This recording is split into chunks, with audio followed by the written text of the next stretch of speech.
And if we can get on the seat, we're gonna start. We have all our keynote speakers who have joined, so we're gonna start in the next few minutes once everybody is seated. Thank you.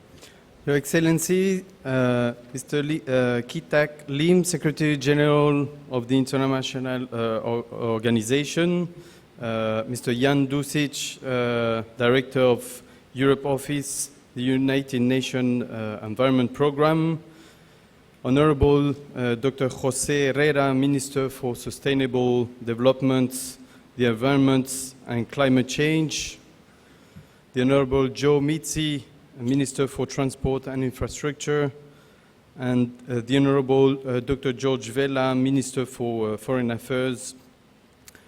Thank you for joining us, and I will invite you to join the stage for the opening session, which will then be followed by a ministerial session which would be chaired with the rest of the meeting by the Honorable Dr. George Vella. So if you want to join the stage, thank you very much.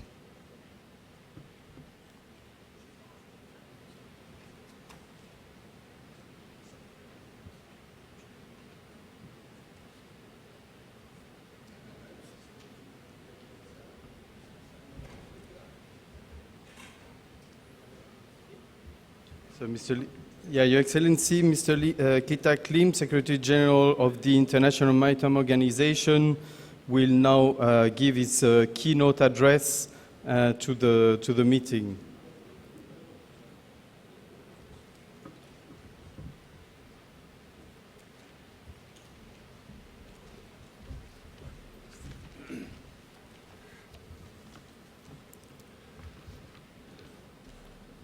Excellency Minister Mitch, Excellency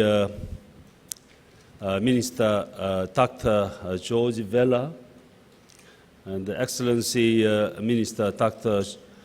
José Herrera, and also Minister Richards and Minister Mario Dimitriadis, and the distinguished delegates, and ladies and gentlemen. It is great a pleasure to be here today at the beginning of the event to mark 40th anniversary of the REMPEC, a vitally important but often unsung player in the battle to protect one of the world's most sensitive and vulnerable sea area. The Mediterranean represents about 1% of the world sea area. But although it is relatively small, but this is one of the most important international waters on our planet. As one of the cradles of ancient civilization, it has been subject to human intervention for thousands of years. Today, more than 20 nations have a Mediterranean coastline. Mediterranean coast cities are home to more than 80 million people, and this figure is set to increase substantially in the coming years. Every summer, over 100 million tourists flock to the Mediterranean beaches and this sea area. This number is expected to double by 2025. The Mediterranean Sea is also a major thoroughfare for international shipping, with the Suez Canal at its eastern end and providing a strategic link between East and the West that serves thousands of vessels every year. It provides food, work, and pleasure for millions of people and supports more than 10,000 species, many of them endangered nowadays. But landlocked and under extreme pressure from human activities, the warm waters of the Mediterranean Sea find it hard to clean and renew themselves. This is not an area of the sea which recovers easily from pollution, damage, or exploitation, which is why it is so important that we take active steps to protect this sea area from the pressure we put it under, and why it is such a great pleasure to offer the Regional Marine Pollution Emergency Response Center for the Mediterranean Sea, or REMPEC. My sincere congratulations on reaching its 40th anniversary. The center's contribution in assisting Mediterranean coastal states to build up their national prevention and preparedness and response capability to prevent and respond to major marine pollution incidents certainly deserves to be celebrated. More than that, its role in helping to facilitate cooperation between countries to prevent and respond to marine pollution should also be acknowledged and appreciated. In 1976, when the center was established under the United Nations interagency project between UNEP and IMO, the center's mandate was firmly focused on assisting the contracting parties of the Barcelona Convention to prepare for and deal with oil spill caused by ships. The Regional Oil Combating Center, in short ROCC, as it was then called, was the first regional center of its kind. It became known as REMPEC in 1989, following the extension of its mandate to include hazardous substances other than oil. Since then, it has contributed significantly to the development and the strengthening of the Mediterranean states' capability to prevent and deal with the marine pollution incidents. Today, the center's remit extends beyond dealing with accidental oil spills to much broader mandate to work collaboratively with the Mediterranean states to prevent and combat pollution in all forms.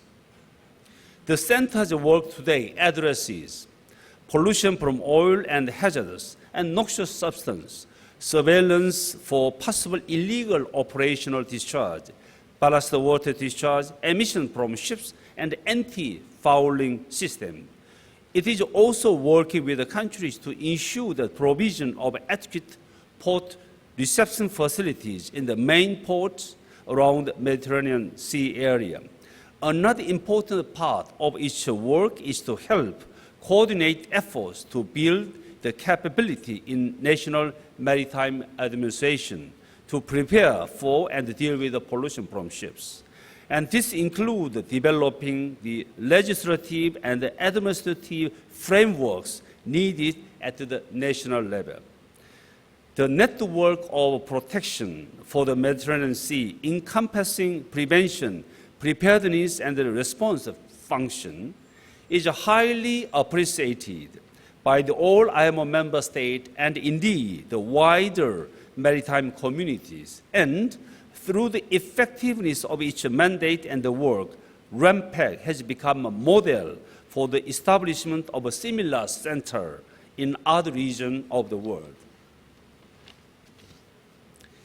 A key characteristic of the REMPEC success story during the past 40 years has been cooperation. REMPEC itself is operated under and financed by contracting parties to the Barcelona Convention within the framework of the Mediterranean Action Plan of the Regional Siege Program of UNEP. Administered and technically supported by IMO through an agreement with the UNEP, REMPEC is a prime example of a close cooperation between two United Nations bodies working together to protect and preserve the environment. I should like to take this opportunity to thank UNEP for its strong cooperation with the IMO in this and other projects as well. The European Commission and the European Maritime Safety Agency, EMSA, have also been strong and supportive collaborators of REMPEC. And once again, I would like to offer them my thanks and appreciation. IMO is justifiably proud of the role it played in helping to set up REMPEC and of its continuing work in administering the center. The link between the IMO and the REMPEC remained very strong, with the IMO making extensive use of the center for the implementation of activities under the organization's Integrated Technical Cooperation Program. Going forward, IMO is committed in its support for the center, and I would like to extend my appreciation to all 22 contracting parties, and especially to the center host country, the government of Malta. Also, my special thanks goes to the Secretariat of the REMPEC for their hard work and the devotion to date. As I mentioned a moment ago, throughout the past 40 years, REMPEC has become something of a role model for other regional centers which have been inspired by the center's setup and the programs. This should be a source of a great pride, not only for REMPEC, but all affiliated bodies, sponsors, government, and individuals. So my congratulations to REMPEC and all those involved in the work of the center. As we celebrate this important landmark, it is impossible to imagine that your work will ever be finished. And I'm sure that REMPEC will now look to the next 40 years and continue its valuable efforts to improve cooperation in the Mediterranean to prevent and combat marine pollutions. I know, and also I was told, there is no serious instance in that area for the past few years. But as you know from the major incidents which took place in the past years around the world, as you know well, we have to be ready, we have to be well prepared to properly respond to any possible serious pollution instance, which may, we do not we do not hope those things would happen, but who knows, we have to be prepared.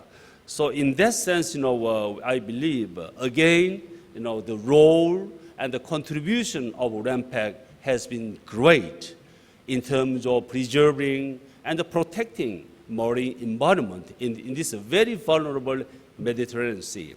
And just before here, we were on board a oil combating response ships, which is governed by the EMSA, and it was quite informative and useful to look around. And also it was very nice to see the very well-developed technology in terms of how to respond to oil spill incidents. And also it was a very impressive to hear that good communication, collaboration between the EMSA and the littoral countries and REMPEC in terms of the organization and how to respond to the possible incident cases in the future. So I really appreciate those efforts done by all relevant stakeholders. So, and also I would like to enhance good or better communication and cooperation between IMO and REMPEC and EMSA as well. Also, really appreciate again the government of Malta hosting this kind of the activities to celebrate the 40th anniversary of the REMPEC. So I believe there has been a lot of the effort, a lot of the concern provided by the government of Malta to development, enhancing activities of REMPEC, so I really appreciate. And I wish you present here all the best, every success. So I hope see you sometime later at other occasion. Thank you for your attention.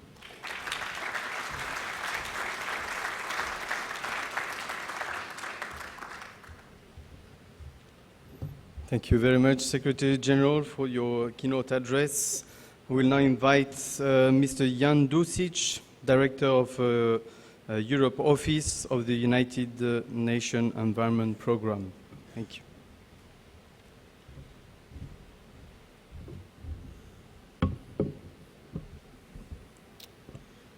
Honorable Minister Dr. Jose Herrera, Minister for Sustainable Development, the Environment and Climate Change of Malta, Honorable Minister Joe Mitzi, the Minister of Transport and Infrastructure of Malta, and Honorable Dr. George Vella, the Minister of Foreign Affairs of Malta, Mr. Kitak Lim, the Secretary General of the International Maritime Organization, Excellencies, ladies and gentlemen, dear guests.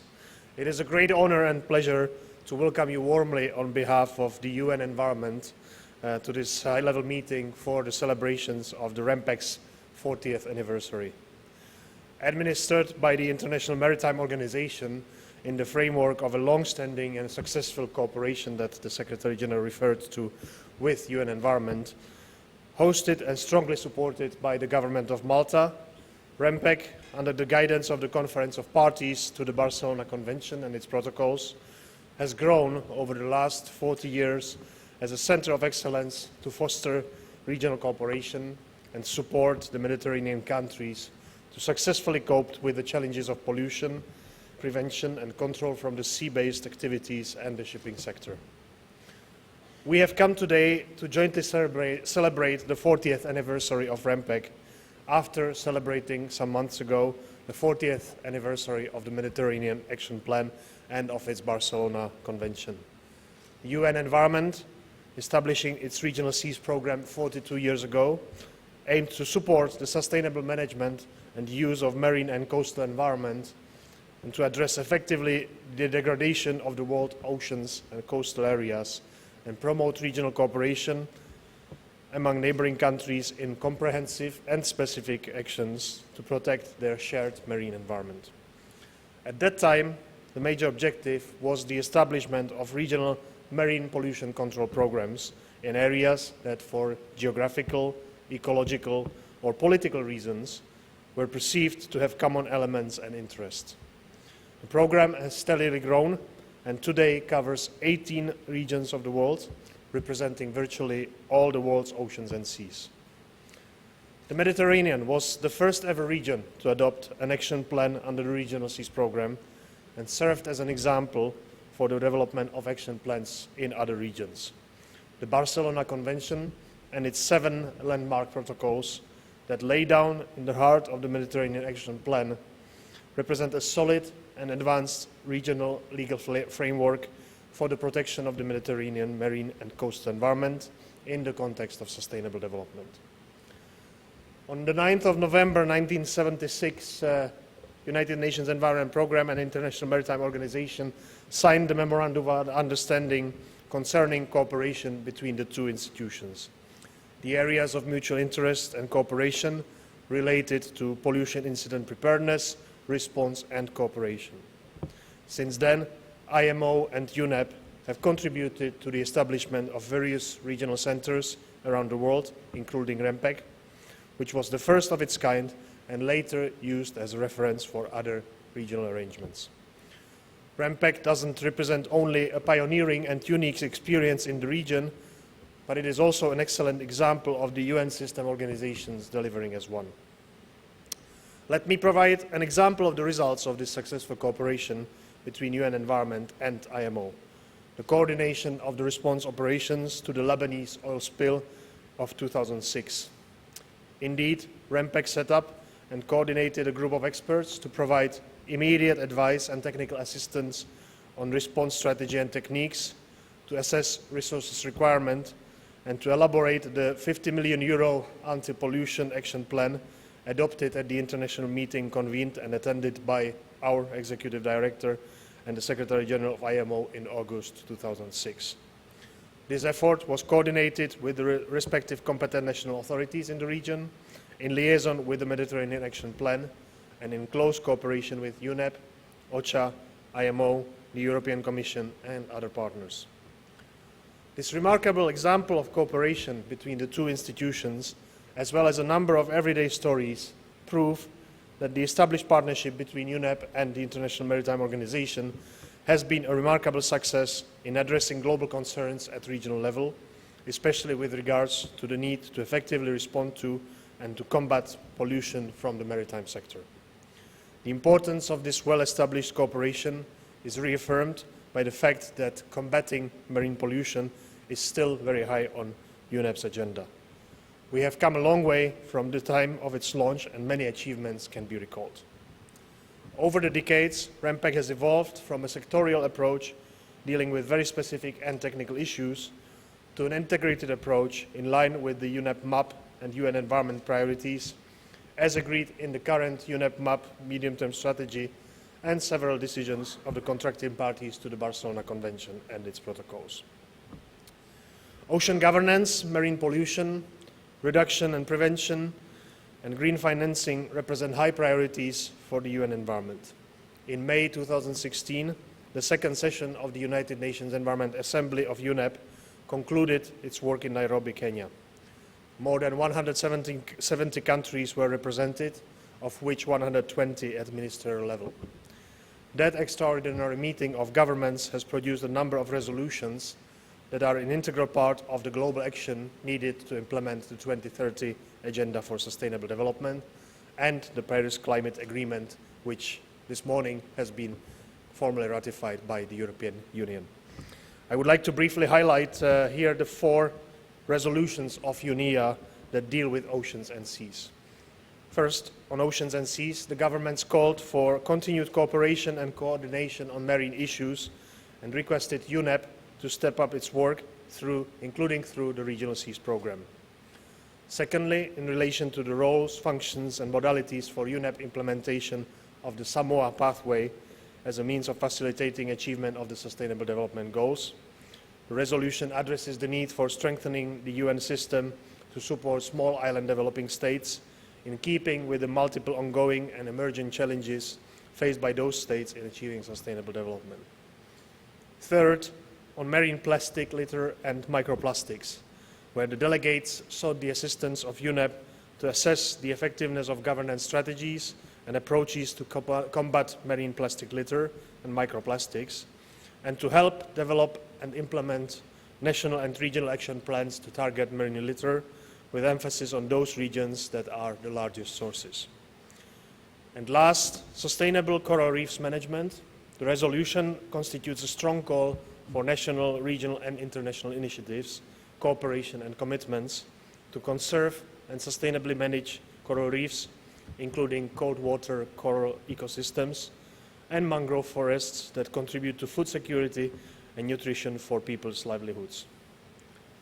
The new momentum of global commitments to achieve the Sustainable Development Goals and the renewed commitment of UNEP Mediterranean Action Plan Barcelona Convention contracting parties has opened new perspectives for REMPEC to play an instrumental role in further enhancing integration and cooperation for addressing relevant emerging issues and promoting the use of up-to-date tools to enhance capacities of the contracting parties. This is crucial to successfully meet global obligations and international standards related to maritime transport, and where appropriate, related to non-indigenous species ships ballast water management, particular sensitive sea areas, marine spatial planning for ships routing systems, control of maritime traffic and waste management in port reception facilities and marinas, including marine litter. This present gathering seems to be the perfect occasion to share the lessons from the past 40 years and to draw together a sustainable Mediterranean region for the future. And as the Secretary General of IMO mentioned, this is the work that is far from being done, and there is still plenty, and the work will be never finished in that sense. But I would like to conclude by wishing a happy anniversary to REMPEC and congratulations to IMO and the UNEP Mediterranean Action Plan. Thank you.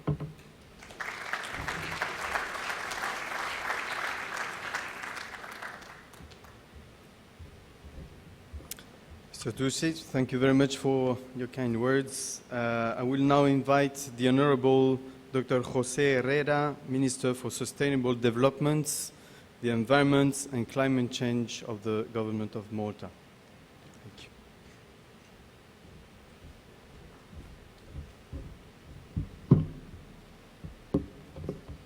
Thank you.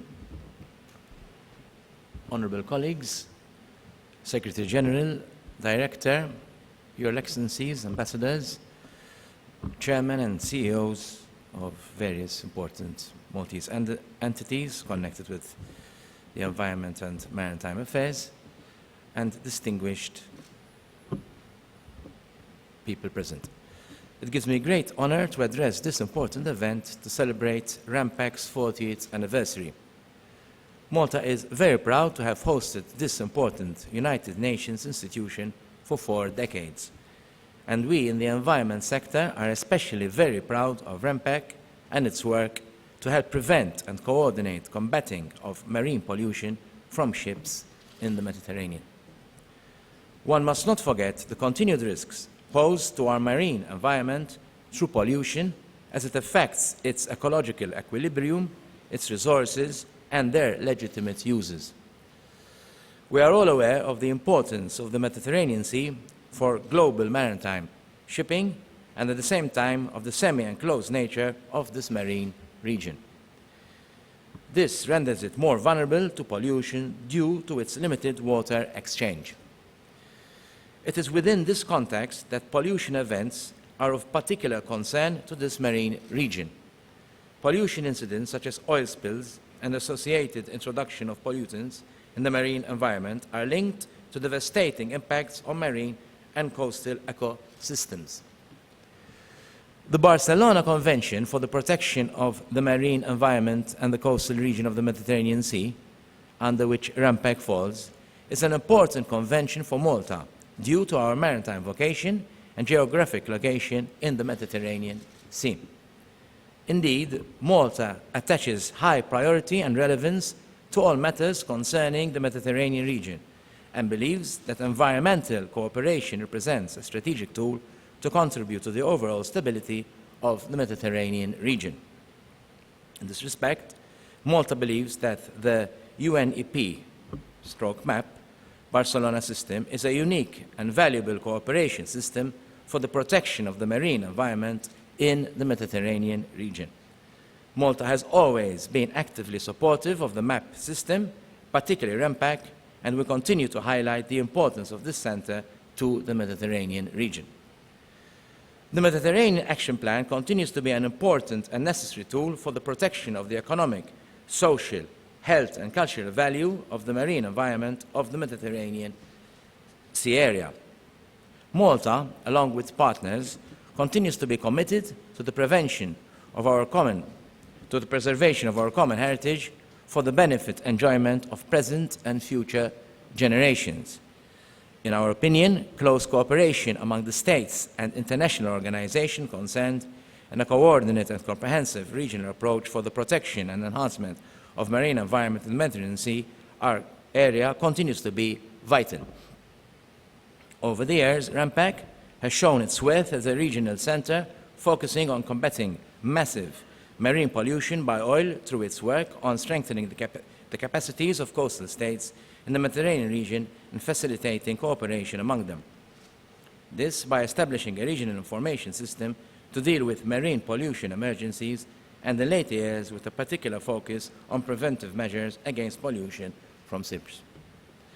Among REMPEC's achievements, one must mention its assistance for the development of national preparedness systems, its assistance to a group of countries to draft and adopt sub-regional agreements on preparedness and response to spills, assistance to countries in emergency situations, its training programs involving over 3,500 government officials and volunteers, its work on supporting the development of port reception facilities, its assisting to contracting parties in strengthening their legislative framework in order to have dedicated laws for the enforcement of MARPOL in terms of illicit discharges from ships, development of guidance on ballast water management and pollution from private pleasure craft, as well as its more recent work on marine litter in the Mediterranean. In Malta's view, these achievements in the area of capacity building and fostering cooperation between riparian states and the relevant organizations are of the utmost importance for the future. In addition, in terms of assistance to countries in emergency situations through its 24/7 availability, enabling it to be reachable at any time, REMPEC can, on request, assist any contracting parties of the Barcelona Convention in case of an emergency. It can assist not only in the field of marine pollution response techniques, but also in the field of wildlife restoration and the forecasting of pollution drift by means of various partnerships with relevant organizations. Some of these partners indeed provided their services through REMPEC during the oil spill in Lebanon in 2006 and on several other occasions. Furthermore, REMPEC acts as a regional focal point in case of regional and international assistance. It's coordinated at regional level the assistance provided to Lebanon after the 2006 Eastern Mediterranean oil spill and was involved in 2010 during the Deepwater Horizon oil spill in the Gulf of Mexico, acting as the regional entity to gather information on available response means that could be used in the response operation. It is for these reasons that Malta would like to show its great appreciation for the ongoing excellent work of REMPEC over the years. And I would like to take this opportunity to personally thank the present and past directors and staff of REMPEC for their outstanding work and commitment. In Malta's view, REMPEC should continue to exercise its role in achieving a coherent and coordinated approach towards preventing and combating accidental pollution within the Mediterranean region. Within this context, REMPEC would facilitate regional cooperation across countries who would work together to prevent the deterioration of the environmental status of the Mediterranean region as a result of pollution incidents. This would not only achieve the requirements of the 2002 Prevention and Emergency Protocol and of the Offshore Protocol, but also the overall goals of the Barcelona Convention to protect and improve the marine environment in the Mediterranean. At national level, Malta is implementing a number of measures to ensure the protection of marine areas from ships and maritime activities pollution. For example, an environmental permitting system is in place to regulate commercial establishments with the potential to cause marine pollution, which places conditions on how to mitigate this risk. In addition, Malta's waste management plan also caters for waste derived from such incidents. However, we must not lose sight of the need to make regional cooperation and governance mechanisms more effective in the context of the 2030 Agenda for Sustainable Development, which acknowledges the important role of regional and sub-regional frameworks to facilitate the effective translation of sustainable development policies into concrete action at the national level.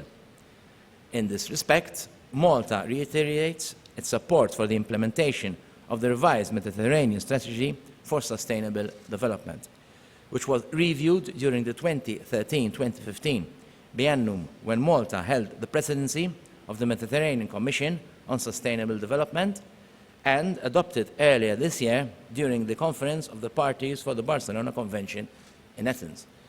The strategy adapts the Sustainable Development Goals, SDGs, to a Mediterranean context, and Malta believes that it is an invaluable tool for implementing the SDGs in a regional framework in an integrated and holistic way. In conclusion, in view of its important role in fostering the protection of the Mediterranean Sea from pollution in line with the Global 2030 Agenda for Sustainable Development, I augur that REMPEC continues to render its excellent services to the region in the years ahead. Thank you.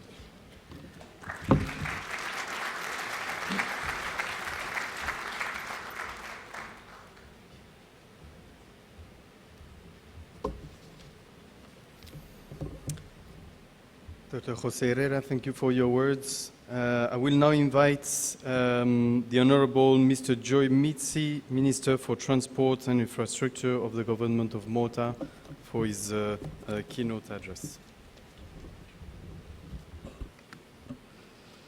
Mr. Secretary General, fellow ministers and distinguished guests, greetings. As Minister responsible for transport, on behalf of the Maltese government, proud host of REMPEC, I warmly welcome you to Malta. As a former seafarer, on behalf of Maritime Malta, I extend our congratulations to REMPEC on this symbolic milestone, the celebration of the 40th anniversary from its setting up. I would like to begin my short intervention by paying tribute to the many men and women behind the success story of REMPEC. Their dedications reflects their conviction that the prevention of preparedness for and response to marine pollution in the Mediterranean are of paramount importance for the survival of many people living around this important enclosed sea. This immediately brings to the fore the critical importance of the need to take to the word the indispensable role of the shipping industry, without which our daily lives would be unsustainable. Malta once again reiterates its full support to the theme of this year's World Maritime Day. My government has recognized the indispensable role that the shipping industry has to the island and the added value it generates in Malta's economy. Malta has increasingly become aware of the fact that sea's relevance is not only limited to their exploitation for commercial and communications purposes, but goes as far as to affect the very survival of the human and other species on land. This will not be possible if we have polluted seas. This is where REMPEC plays a very important role.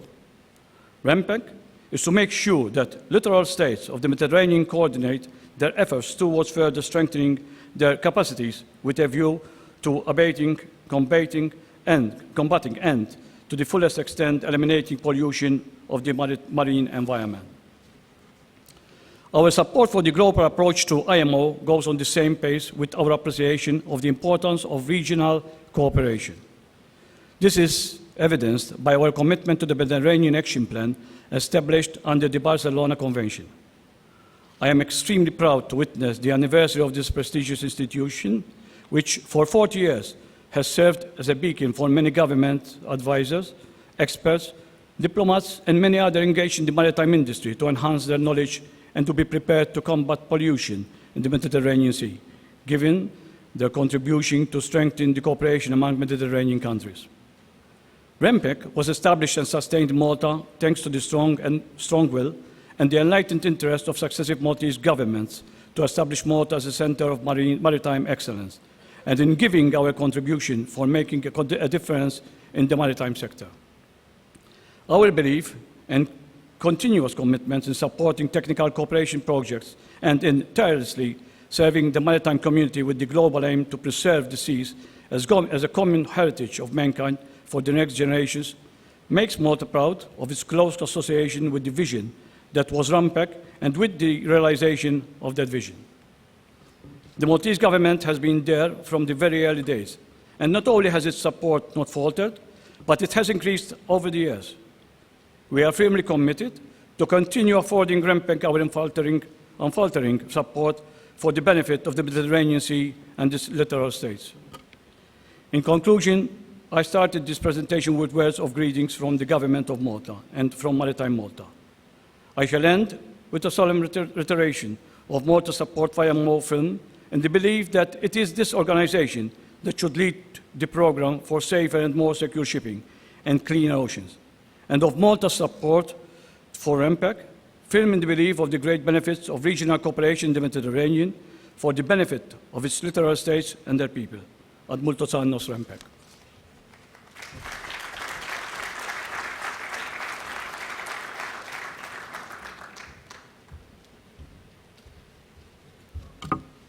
Thank you very much, Mr. Joe Mizzi. I will now invite the Honorable Dr. George Vella, Minister for Foreign Affairs of the Government of Malta, who will also be the chairperson for this meeting.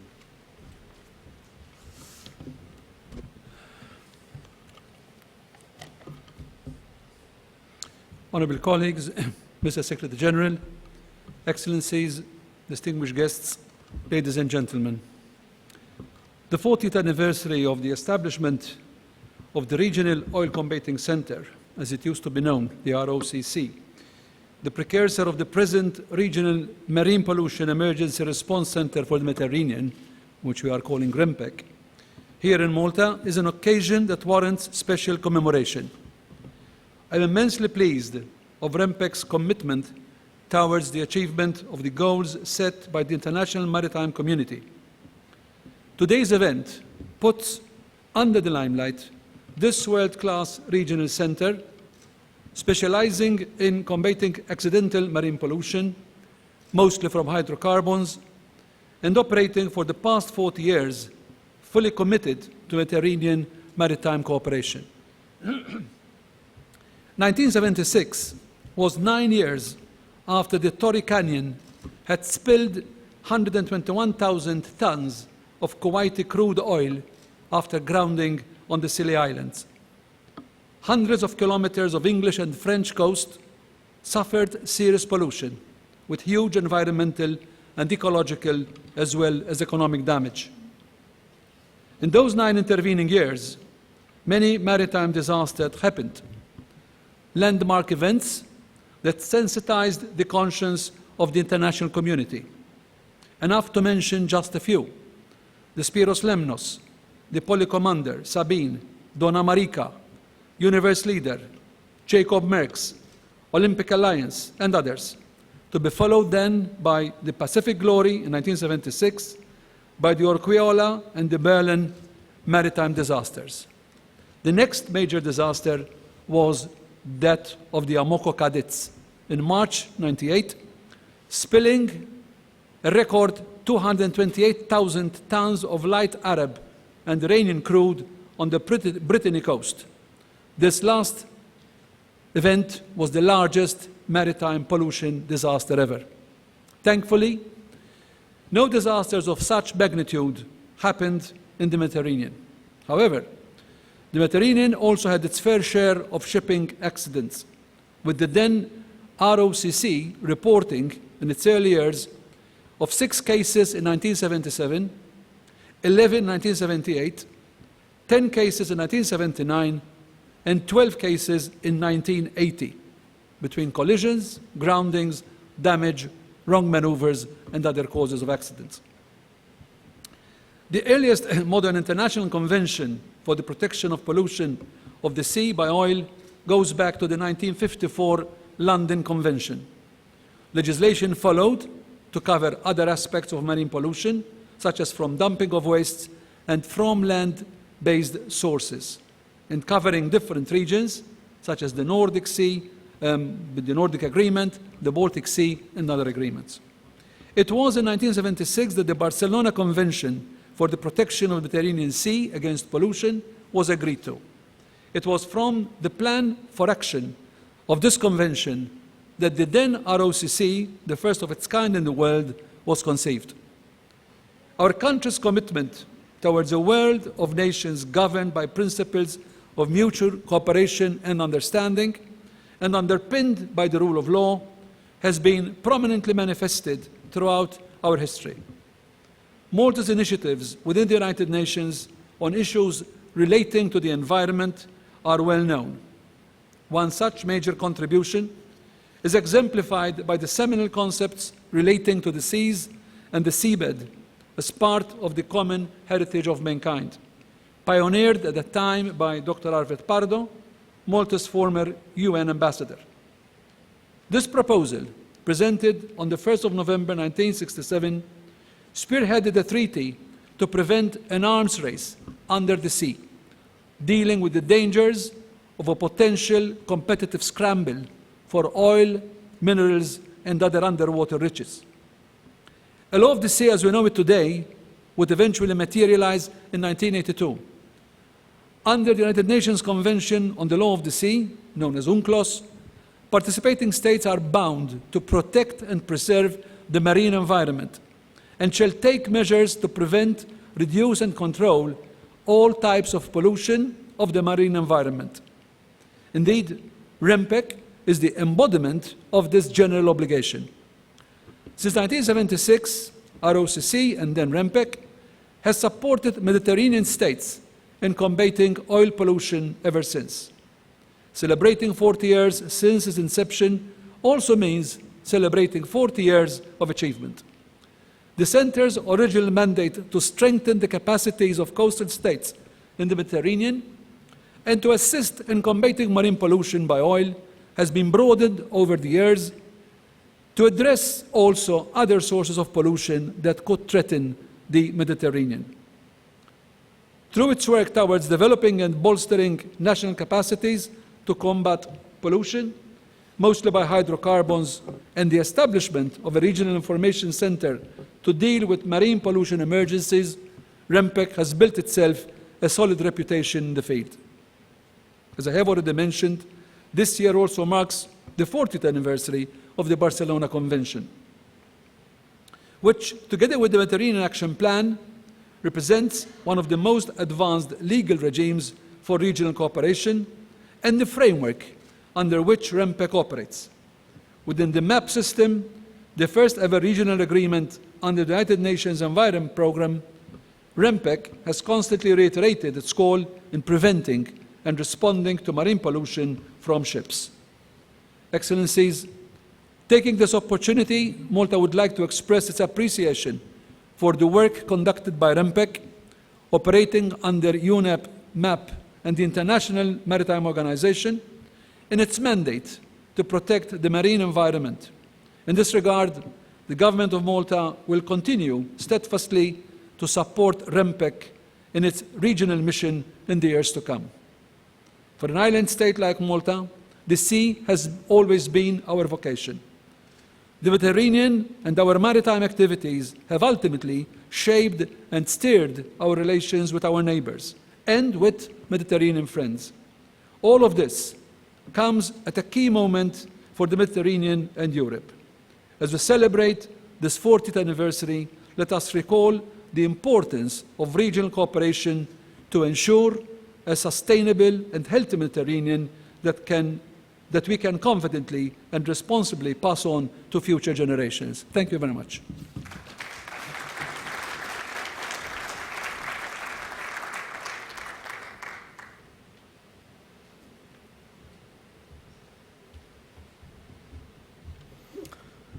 Honorable George Vella, thank you very much for your intervention. So we will now move to the next session, which will be chaired by Minister George Vella, and I will invite our keynote speakers to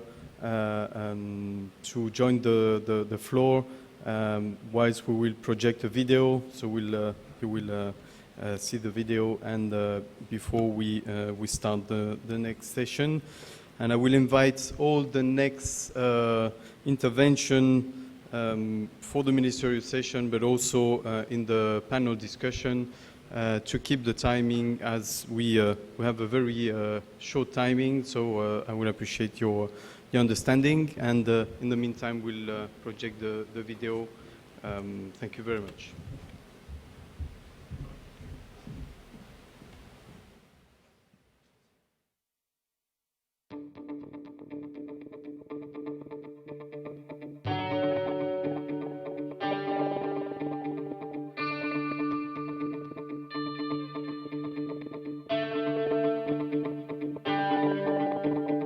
With 46,000 kilometers of coastline, the Méditerranée, tout Mediterranean Sea is the world's largest semi-enclosed sea. It is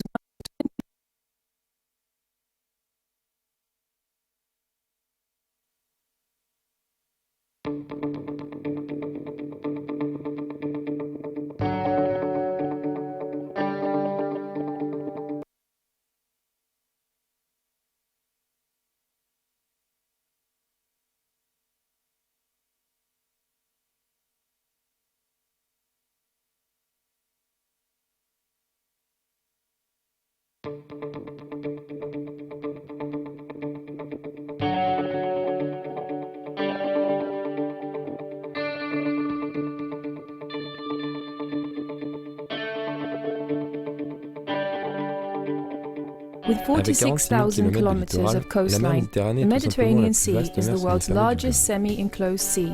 Elle It is compte one of parmi the les 25 25 premiers points chauds first de biodiversité biodiversity au monde. hotspots in the world. The La Méditerranée Mediterranean est un Sea espace is an économique très economic sollicité par area l'homme, which et has ce been depuis des highly used by millénaires. human beings for many millennia. Les activités Traditional traditionnelles comme le activities transport as maritime maritime transport s'intensifient et is l'on recense un constantly doublement du increasing, trafic tous les 15 and ans. traffic is duplicating every 25 years. The La Mediterranean Méditerranée a aussi Sea été has témoin known du a rapid développement oil rapide and gas d'installations offshore pétrolières development. More recently, récemment, the Blue la Growth stratégie Croissance Strategy, Bleue, initiated initiée par by la the Commission European européenne, Commission, promeut promotes le new, développement de sustainable nouveaux usages uses of durables de this cet area. espace. In En 1975, the 1975, Mediterranean la Sea was Méditerranée the a été first la area première in the région au world monde à adopting an adopter action un plan plan sous l'égide under du the Programme United des Nations Nations Unies pour Environment l'environnement. Programme. Le UNEP-MAP PNUPAM has a quickly rapidement been été followed suivi en in 1976 par 1976 l'adoption by de the la adoption of the Convention pour la protection Convention de la for the mer Protection of the Méditerranée Mediterranean contre la pollution. Sea against pollution. This Cette convention, convention, dite Convention de named the Barcelone, est Barcelona entrée en vigueur en Convention, entered into 1978 force et in précède une série de 7 1978 protocoles. and preceded a set of 7 protocols. Le REMPEC est un REMPEC des is 6 one of centres the 6 d'activité regional régionales du activity PNUPAM, centers of UNEP-MAP. créé en Created décembre in December 1976 en tant que 1976 centre régional de as a lutte contre regional les oil hydrocarbures en combating Méditerranée, center, il it a, has à been la suite de renamed l'extension de Regional son mandat en Marine Pollution 1989, Emergency été Response renommé Center Centre for the régional Mediterranean méditerranéen Sea. pour l'intervention The d'urgence mission contre of la pollution REMPEC marine is et to climatique. assist the contracting parties in meeting their Le obligations REMPEC a of the pour mission Barcelona d'aider les parties Convention contractantes de la in the Convention de framework of the Barcelone à protocol s'acquitter de leurs concerning obligations dans le cooperation in cadre du preventing protocole pollution relatif à from la ships and in coopération cases en of matière de emergency, prévention de la combating pollution par les pollution of the navires et en Mediterranean cas de Sea. situation critique de Recently, lutte contre la REMPEC's pollution de mission la was mer extended Méditerranée. to the protocol for the protection of the Mediterranean Sea Plus against récemment, pollution la mission du resulting from REMPEC s'est étendue au exploration protocole and relatif à la exploitation protection de of la the mer continental Méditerranée shelf and the contre la seabed pollution and its résultant de subsoil. l'exploration et de For that l'exploitation du plateau purpose, continental, the Centre du fond de performs la several mer et de son actions of sous-sol. preventing and combating pollution. REMPEC plays a key part in the Mediterranean area. Pour ce faire, Among the le centre milestones entreprend de realized by nombreuses the actions de Centre during prévention these et de last lutte contre 40 la years pollution. are assist L'assistance coastal aux pays pour leurs states plans of the d'urgence Mediterranean nationaux, region which so request in the development of their national capabilities for response to pollution incidents. le soutien aux Facilitate pays dans les cooperation situations among d'urgence, them in entre case of autres a à major travers marine l'unité pollution d'assistance incident, méditerranéenne, thanks to the Mediterranean Assistant Unit.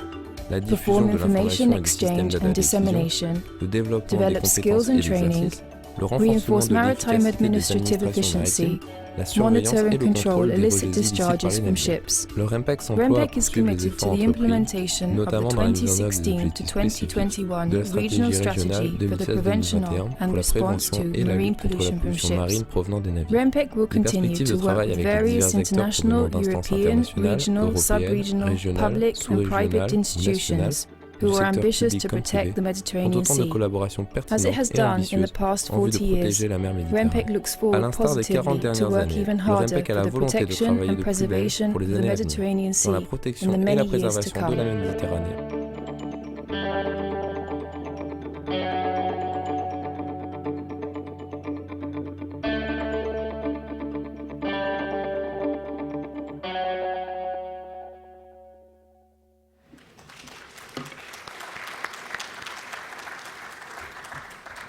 Thank you very much. Sorry for the small technical problems, but I hope the message has passed and we had an enjoyable moment with this 3-minute short introduction on REMPEC and its achievements.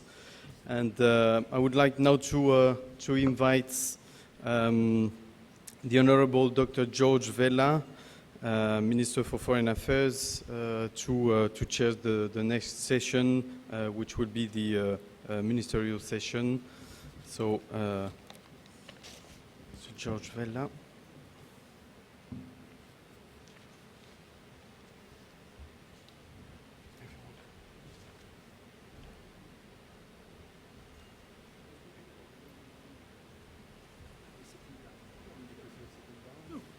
So it's not to stay here for, I have no problem. Okay, thank you very much. We pass on now to the next session in our conference, and this is the ministerial session of the high-level meeting, which provides an opportunity for Mediterranean coastal states to discuss their individual and collective achievements and to address together the challenges related to prevention of and response to marine pollution from ships and from exploration and exploitation of the continental shelf and the seabed and its subsoil. So now I invite ministers and heads of delegation to intervene from the floor. I kindly ask you to try and limit yourselves to interventions of not more than 2 minutes. I have a list of countries which I'll be calling in order of inscription, and I will start by calling the Honourable Mr. Izmir Jusko, Minister of Communications and Transport from Bosnia-Herzegovina. Either from there or from the floor.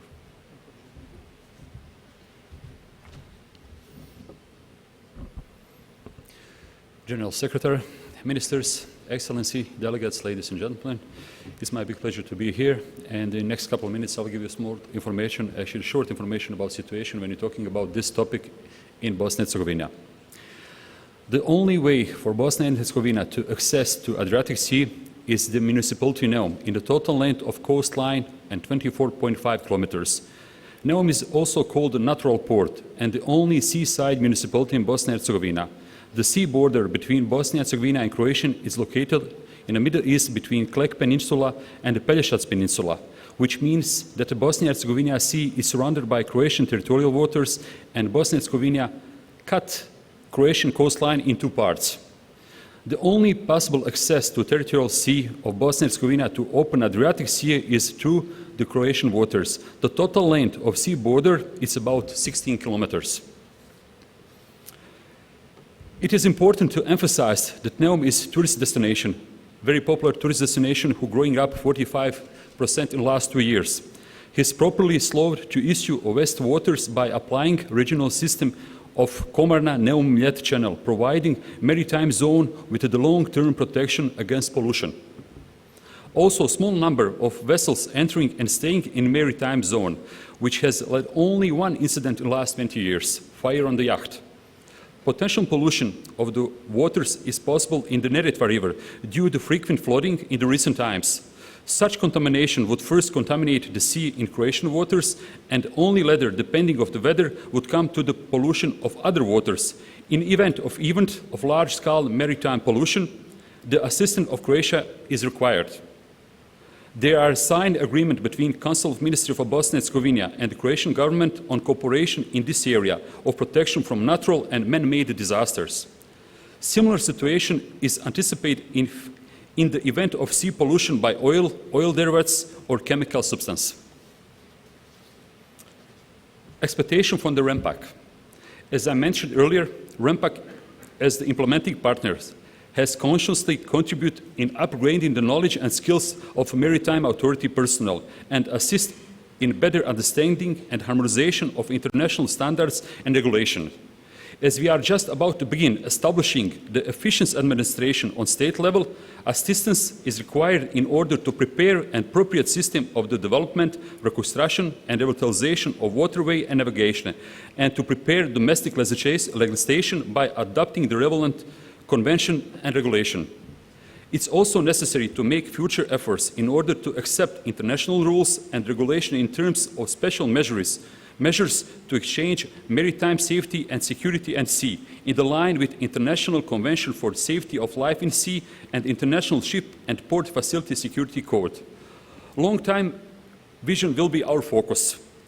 We are not a big country and our coastline is not big, but we want to invest and protect our sea.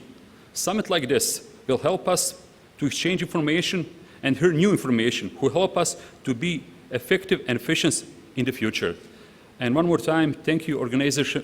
Thank you on great organization, and it will be our pleasure to be part of this project. Thank you so much.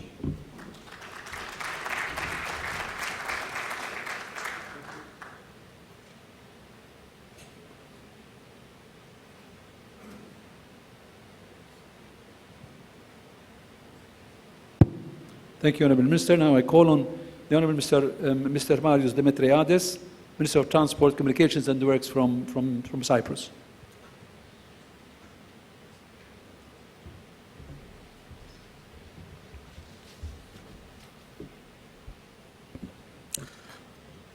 fellow ministers, ambassadors, distinguished representatives, ladies and gentlemen, Mr. Secretary General of the IMO.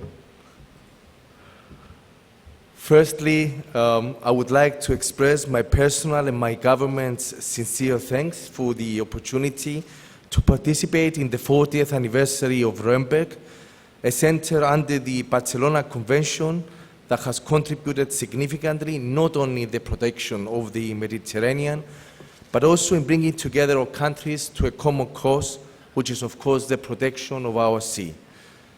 The environmental challenges we'll face, especially in the Mediterranean Sea, are many and can only be tackled via concentrated and coordinated efforts. In this aspect, REMPEC plays a vital role in acting as a catalyst, as well as being the center through which the necessary collaboration can be achieved. The Mediterranean Sea, being an important sea route, had always been in danger from pollution. However, the recent discovery of natural gas in the Eastern Mediterranean poses additional dangers. Its financial benefits come part and parcel with the responsibility to protect the Mediterranean Sea from pollution. Environmental impacts and safety issues may arise at all stages of oil and gas activities, including initial exploration, production, and final decommissioning. There is a broad range of environmental concerns, including those relating to all discharges from routine operations, the use and discharge of chemicals, accidental spills, drill cuttings, and the placement of installations and pipelines on the seabed.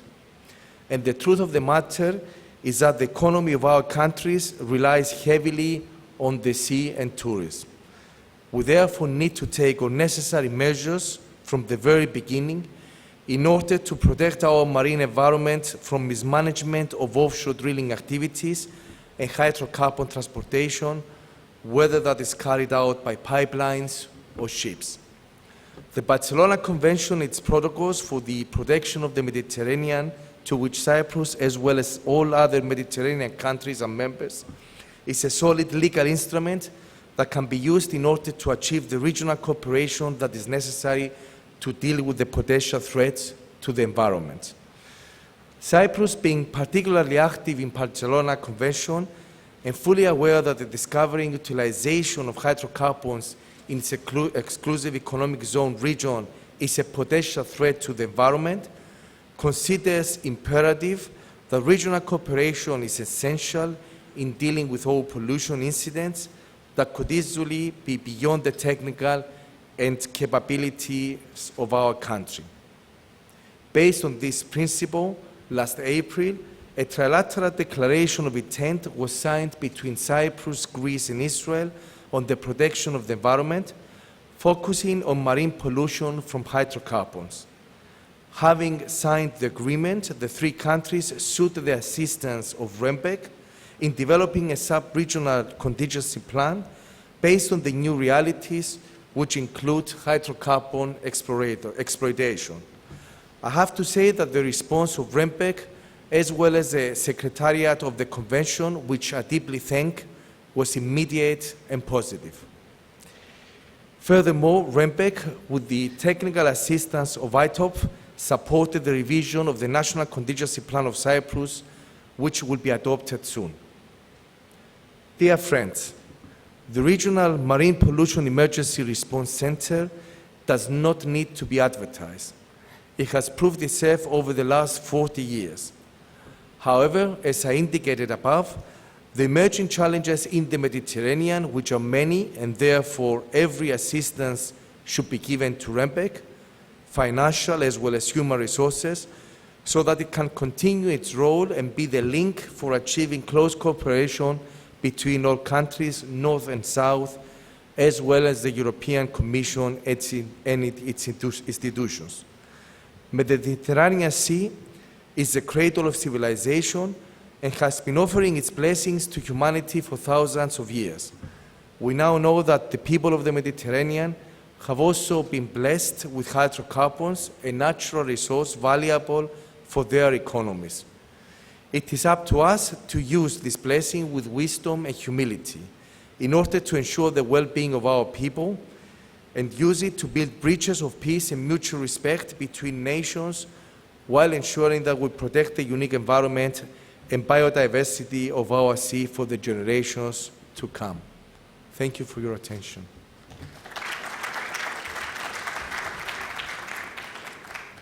Thank you, Honourable Minister. Now I call on the Honourable Mr. Theodoros Dritsas, Minister of Maritime Affairs and Insular Policy from Greece.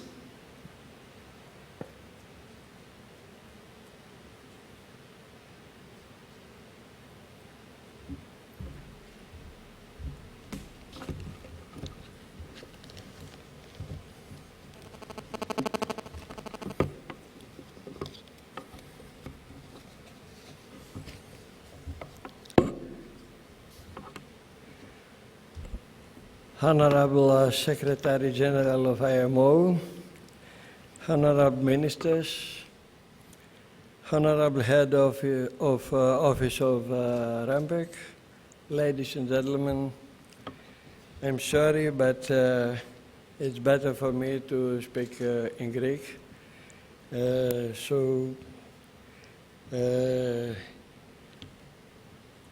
Θα προσπαθήσω να περιορίσω την ομιλία μου όπως ζητήθηκε στα 2 λεπτά περίπου και μπαίνω αμέσως στο θέμα. I will try to limit myself to 2 minutes of speaking time.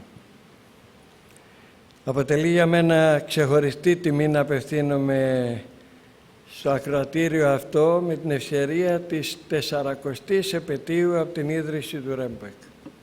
It is a great honor for me to address such a distinguished audience on the occasion of the 14th anniversary of REMPEC. 40 χρόνια το REMPEC πράγματι επιτελεί ένα ιδιαίτερα σημαντικό έργο, εκπληρώνει με επιτυχία το ρόλο του στην υιοθέτηση υψηλών περιβαλλοντικών προτύπων για τη βιώσιμη ανάπτυξη της ευρύτερης περιοχής της Μεσογείου θαλάσσης. Over the last 4 decades, the Regional Marine Pollution Emergency Response Center for the Mediterranean Sea has increasingly played a prominent role in the adoption of standards for the protection of the Mediterranean Sea, thereby effectively accomplishing its significant role. Η συστηματική προώθηση στενής συνεργασίας ανάμεσα στα κράτη που περιβάλλουν τη Μεσόγειο και η ενθάρρυνση κοινών δράσεων είναι στο κέντρο της προσπάθειας και των ενεργειών του REMPEC. Promoting the close cooperation between Mediterranean states and encouraging joint activities, such as workshops or capacity-building programs, can be the key to succeed our goal for a clean, healthy and sustainable marine environment.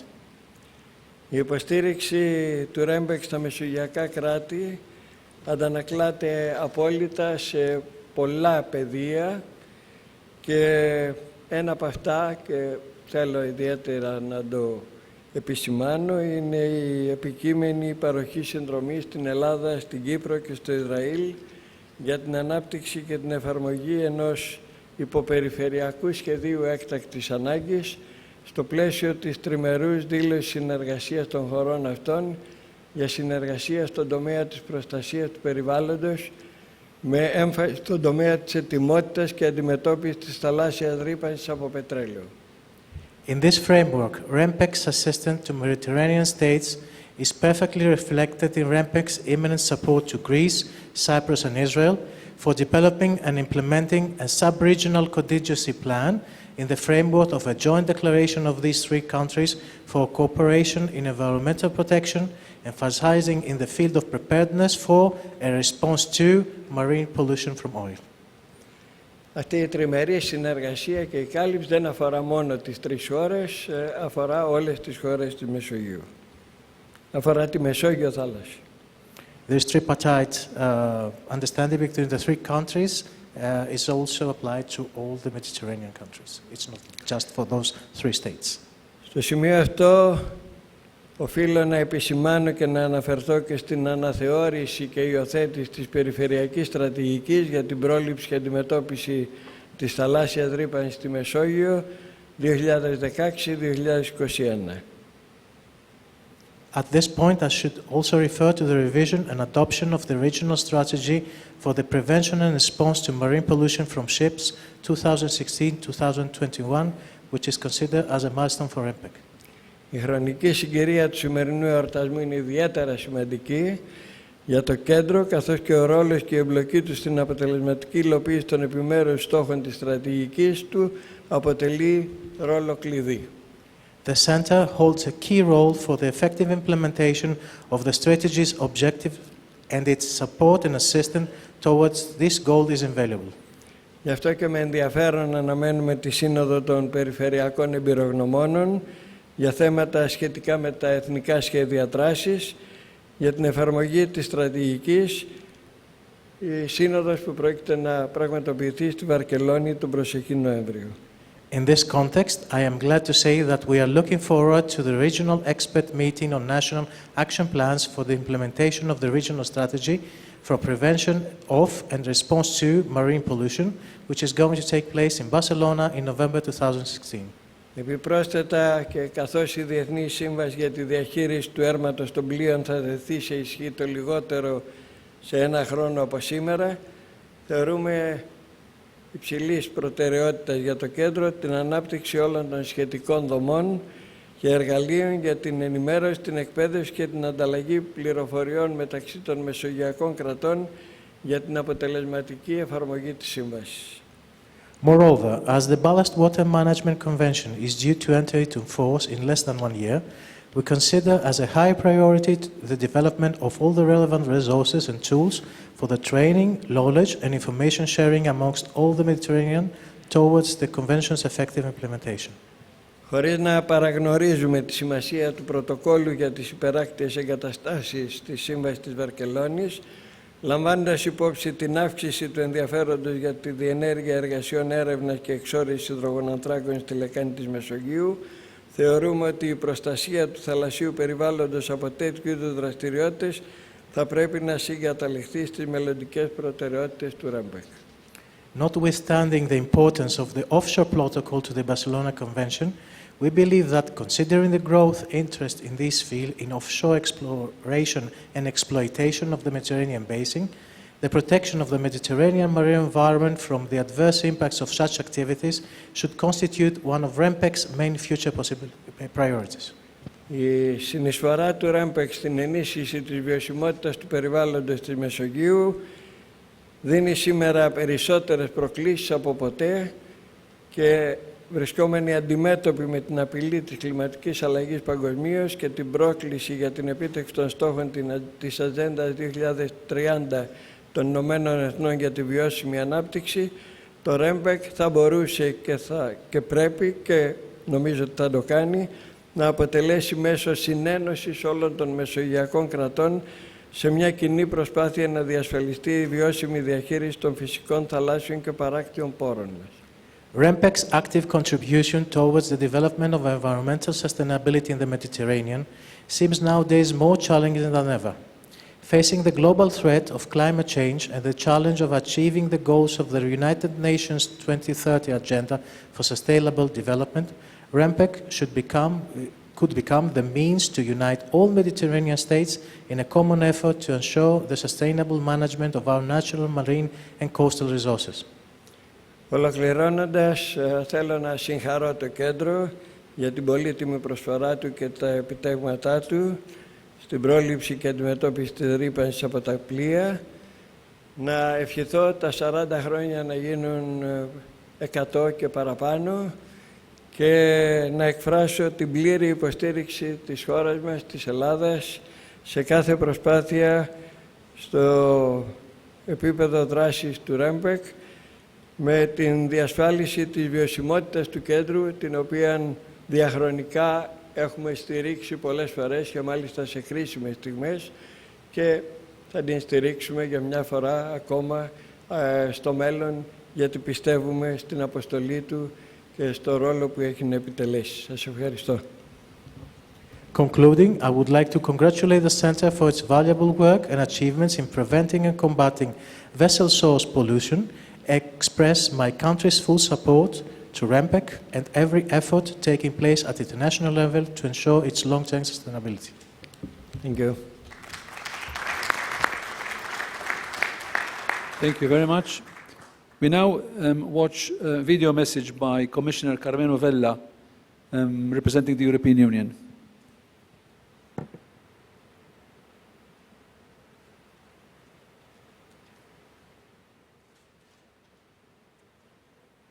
Minister Vella, friends of REMPEC, ladies and gentlemen, thank you for this invitation to address the gathering. I am very happy I can contribute to REMPEC's 40th anniversary, even though I can't be there in Malta to celebrate with you. All of Europe depends on its seas, and we look to you to protect these marine and coastal environments from pollution. As a man of the Mediterranean, I have a special respect for the work of REMPEC. You have long been a pillar of the Barcelona Convention and one of its oldest activity centers. This sea is hugely important, not just as a shipping route of global importance, but also as a tourist destination with unique diversity and beauty, and as a reservoir for incredible biodiversity and life. But our seas are blessed by turmoil, and the geopolitics are ever more complex. Security has rarely been more difficult, and yet you remain broadly accepted as a hub for regional collaboration. Maintaining this role in the coming years will be a challenge. To address new threats, you will need greater expertise and operational capability. I am thinking, for example, of pressures on the marine environment from offshore oil and gas. The European Union is a party to the Barcelona Convention and to the protocols that REMPEC is implementing. We encourage member states to ratify them and to engage fully in their implementation. Last February, the parties adopted a new strategy against pollution from ships and an action plan to address offshore activities. I am certain you will be using this 40th anniversary to improve understanding of their content and to reaffirm REMPEC's role in the fulfilling of these demanding goals. The European Union has been a constant supporter, providing substantial financial contributions through projects and through the regular budget of the Barcelona Convention. We promote technical cooperation between REMPEC and the European Maritime Safety Agency. In the event of a major pollution incident, EMSA can help mobilize EU expertise and response capabilities, drawing on the Emergency Response Coordination Center at the European Commission.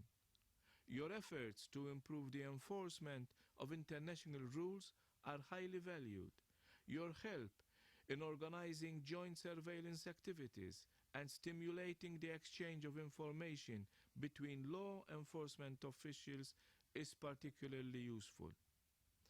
As a mark of our confidence in your key role implementing the policies of the Barcelona Convention and our own EU marine and maritime policies, please be assured not only of the European Union's continuing support, but also of our admiration. I wish you all the best for the conference. Thank you.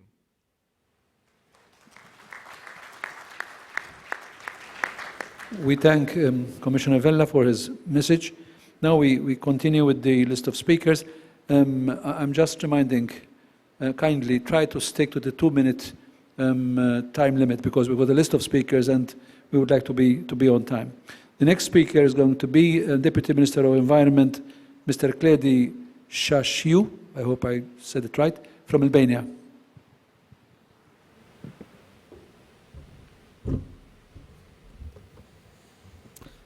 Honorable Secretary General, Honorable Mr. Gonzalez, Honorable Dr. Vella, Honorable Dr. Herrera, Honorable Mr. Mitzi, dear Excellencies, ladies and gentlemen. It's my pleasure to hold this talk on behalf of the Albanian government, and especially on behalf of the Ministry of Environment, to this event, to this 40th anniversary of REMPEC, which not only prevents but combats the marine pollution and fosters the cooperation between regional countries for a proper environment. Albania has ratified the protocol concerning the cooperation in combating pollution of the Mediterranean Sea by oil and other harmful substances in cases of emergency, along with the Barcelona Convention, this dating on the year 2000. On the accession of the Republic of Albania to the Convention for Protection of Marine Environment and Coastal Zone Mediterranean Area. This approval has been together with its accompanying protocols. In the implementation of this protocol, with very important assistance of REMPEC, the National Contingency Plan for Response to Marine Pollution was designed and approved on July of 2016. Pursuant to the contingency plan, some exercises were conducted to test the readiness and implementation of the plan, along with some national exercises and 2 regional exercises, like Adriatic 12 and PAMEX 2015. The institution responsible for the implementation plan is the representative of Ministry of Environment within the Interministerial Operational Marine Center in Albania. Regarding the protocol for cooperation in preventing pollution from ships in the cases of emergency of the Mediterranean Sea, unfortunately, the Republic of Albania has not ratified yet, but it implements the MARPOL Convention, which deals with marine pollutions and the prevention from the pollution from ships. Based on this convention, on the proposal of Ministry of Environment and the Ministry of Transport and Infrastructure, the Council of Ministers has adopted the decree on 2015 on the approval of the requirements for waste discharge prevention generated by ships and cargo residues in the sea. That is vastly used for ships reception facilities in the Republic of Albania. Offshore protocol is the offshore protocol of Barcelona that is lately being much more attention. The Republic of Albania has ratified this protocol in 2001. For the implementation of this protocol by REMPEC, following the decision taken on the meeting of 17 member states, an action plan was drafted and a technical working group with the representatives from REMPEC was formed as well, containing the representatives from all member states and, of course, the representatives of the industry. The first meeting took place on 13th till 14th June in Malta, 2013. Currently, Albania doesn't have any specific role in this protocol, but after the government's decision on the allocation of the sea in different areas for issuing concession for oil research, the implementation of this protocol may be of great importance. The Republic of Albania considers REMPEC as one of the most important institutions for the protection of the Mediterranean marine environment. We appreciate the work done by REMPEC while assisting Albania in drafting a number of documents for the protection of marine environment, as well as for the initiative taken for the coordination work and regional cooperation. Some of these issues important to mention are the organization and participation in some exercises, the appointment of the main role for the dissemination of information, such as PolInfo and PolRep, the assistance request on different countries' behalf in cases of marine pollution, emergency by oil or other dangerous substances. The main challenge for sustainability of the current REMPEC is finding the funding sources. The main alternative for funding sources are the member states of Barcelona Convention, but given the fact that nowadays the economic situation of the countries in the region is not at its best, as well the tendency of the EU countries is to transfer the contribution to other European institutions, and not least important alternative remains the application through various projects since the region itself, having a partner like REMPEC with such great experience and reputation in the field of marine environmental protection would be very beneficial for the region. Another challenge for REMPEC is the implementation of Strategy 2016-2020, in which each member state should develop its own action plan as well as carry out the foreseen duties. Also important is the implementation of the action plan for the offshore protocol, since the trend in the region, countries is seeking for oil and gas sources in the marine area. Such activity poses a great danger of marine pollution, and the failure of proper measures in the right time can cause disasters similar to that of Gulf of Mexico. Therefore, the best way to implement the regional strategy is the development of an action plan with the assistance of REMPEC, which includes all national stakeholders to implement it. One of the main ways of the national level to ensure the achievements of the regional strategy for prevention and for response to marine pollution from ships 2016-2021 is the effective implementation of the national contingency plan, in which factors are aware of their duties and responsibilities to prevent marine pollution and accidental pollution. In such cases, they ought to coordinate the efforts in the right time with the staff and equipment needed for effective response to marine pollution potential.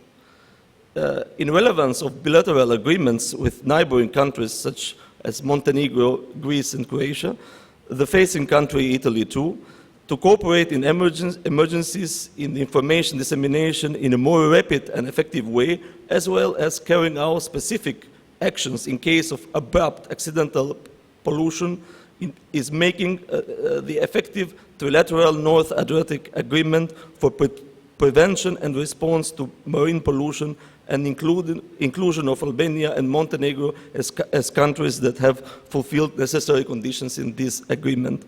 At the conclusion, I would like to express the full Albanian support for REMPEC and wish a successful further ongoing of this summit. Thank you.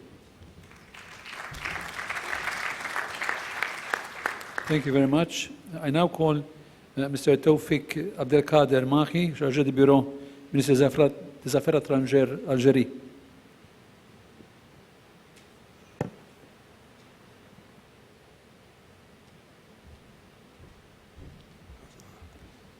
Bonjour. Excellences, Messieurs les ministres, distingués chefs de délégation et délégués. Nous nous félicitons de nous retrouver aujourd'hui dans un pays méditerranéen par excellence, qui est celui de Malte, au gouvernement duquel nous tenons à exprimer nos chaleureuses félicitations et sincères remerciements pour l'organisation de cet événement. L'Algérie, à l'instar des autres pays méditerranéens, inscrit sa politique de lutte contre la pollution marine dans le cadre des stratégies méditerranéennes pertinentes, ainsi que de la Convention de Barcelone et de ses protocoles. Je tiens à rappeler que mon pays s'étale sur une bande côtière de 1600 km dans laquelle sont concentrées plus de 80% des activités économiques et de la population. C'est ainsi, et en dépit des schémas nationaux mis en œuvre pour le redéploiement des activités de la population à l'intérieur du territoire, à travers la réalisation de vastes programmes d'infrastructures, d'équipements publics et d'établissements d'enseignement, y compris supérieurs, la pression sur la bande côtière demeure et persiste avec une acuité particulière. C'est pour cela que mon pays dispose depuis plusieurs années d'un cadre intersectoriel de prévention et d'intervention en cas d'urgence pour des situations de pollution marine accidentelle. Ce cadre intersectoriel national dispose également de ses déclinaisons au plan régional et territorial. Mon gouvernement se félicite également des programmes de coopération engagés avec les centres régionaux de la Convention de Barcelone et principalement le REMPEC. En effet, seule la mutualisation d'efforts et l'échange d'expériences sont les clés d'une coopération méditerranéenne réussie et d'une intervention efficace au plan national. Je conclus enfin en réitérant mes remerciements au gouvernement de Malte, au PNUE, à l'Organisation maritime internationale et au secrétariat du REMPEC. Je vous remercie de votre attention. Merci pour votre intervention. Now I call Mr. Goran Saran, Assistant Minister of Maritime Affairs, Transport and Infrastructure from Croatia.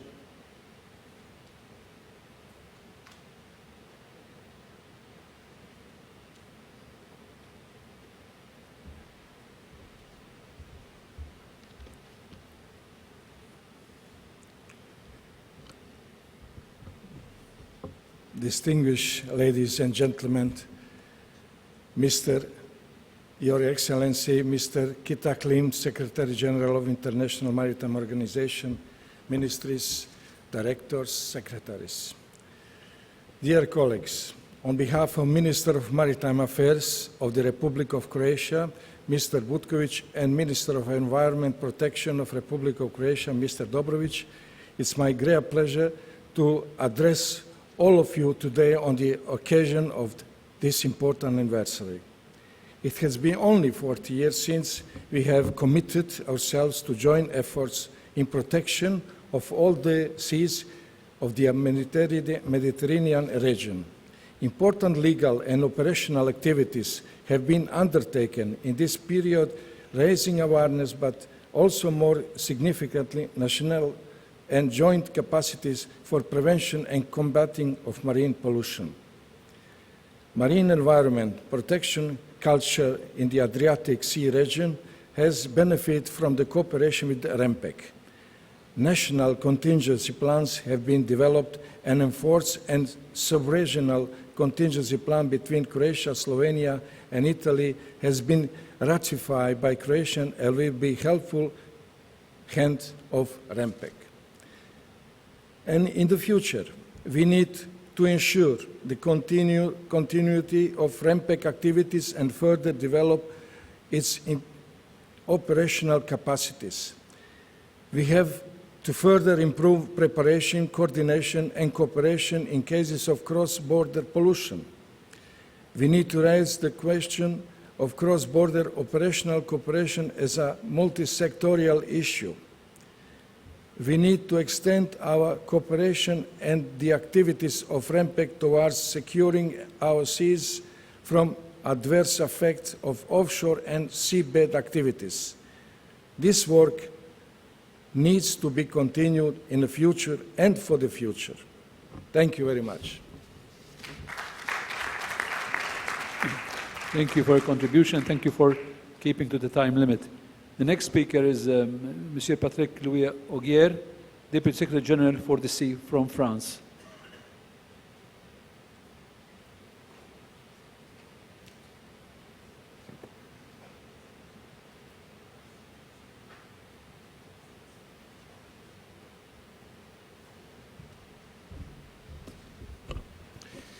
Bonjour à tous, messieurs les ministres, excellences.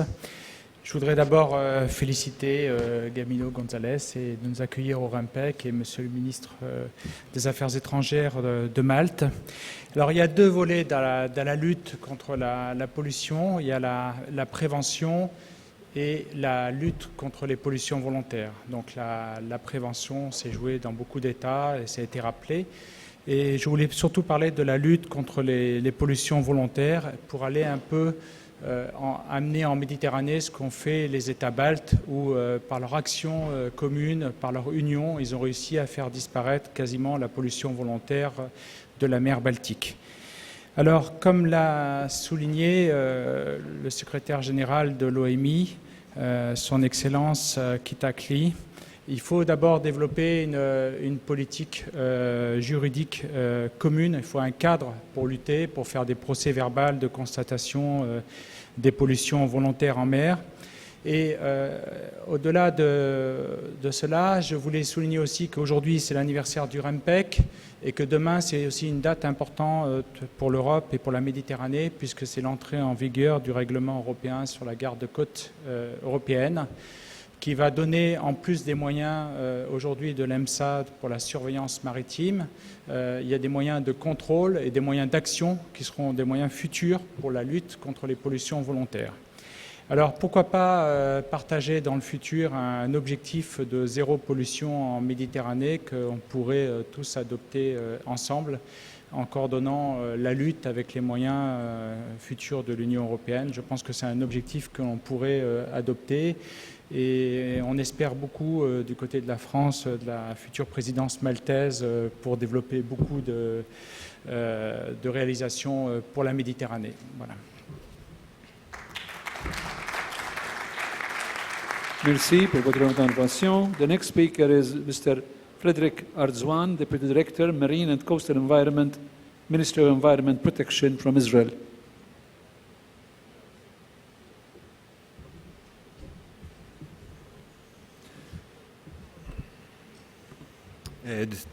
Distinguished delegates, ladies and gentlemen, it is my privilege to address you on behalf of the Israeli Minister of Environmental Protection, Mr. Zev Elkin, on this occasion of the 40th anniversary of REMPEC. There were numerous achievements of REMPEC to the countries through the 40 years. I would like to mention only some of them, and as far as Israel.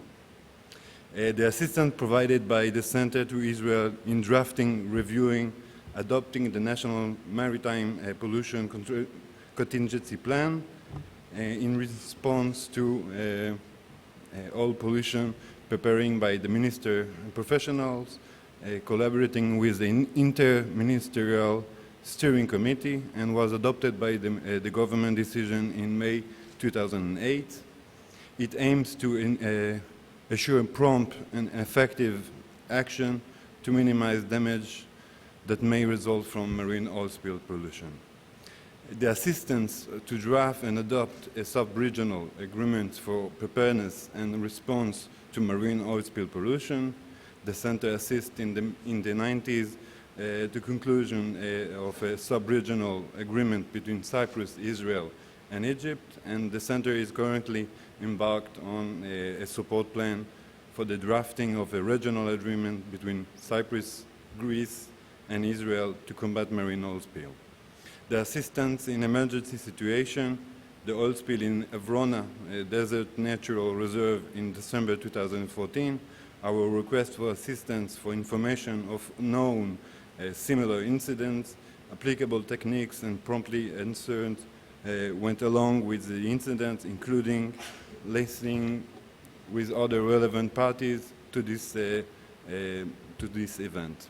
In the future, we see REMPEC continuing in a long-term training program for capacity building, since we understand the manpower quality and the professionalism is the utmost condition for the successful management of a marine environmental regulatory activities. Continuous training of many specific fields of response of marine pollution are vital. MARPOL annexes are highly complicated and therefore must be also continuously trained and learned, and the Center must play the lead agency for this capacity building. The offshore action plan is the framework of the protocol, is complying ongoing mission which must have a total devotion of the Center. For that, the Center must have the prompt means in terms of budget and professional manpower to supply the parties with the proper updated information and guidelines. The high-intensive development in the Eastern Levantine Med Basin currently signifies the importance of the implementation of this protocol. Israel is doing everything to comply with the provisional of this protocol at present, and will do everything to rectify the protocol as soon as possible. Finally, I would like to state that as far as Israel is concerned, and I'm sure that more countries will agree, through all these 40 years of activity, REMPEC has demonstrated remarkable characteristic ability to bring together to an operational status a vital subject of protection of the marine environment, together with shipping, oil and gas industry, all that in a not always simple international playground, doing that with proven result. This, to my humble opinion, is a success story. Thank you. Thank you, Mr. Arzwan. The next speaker is Capitano Aurelio Caligore, Minister from the Ministry of the Environment.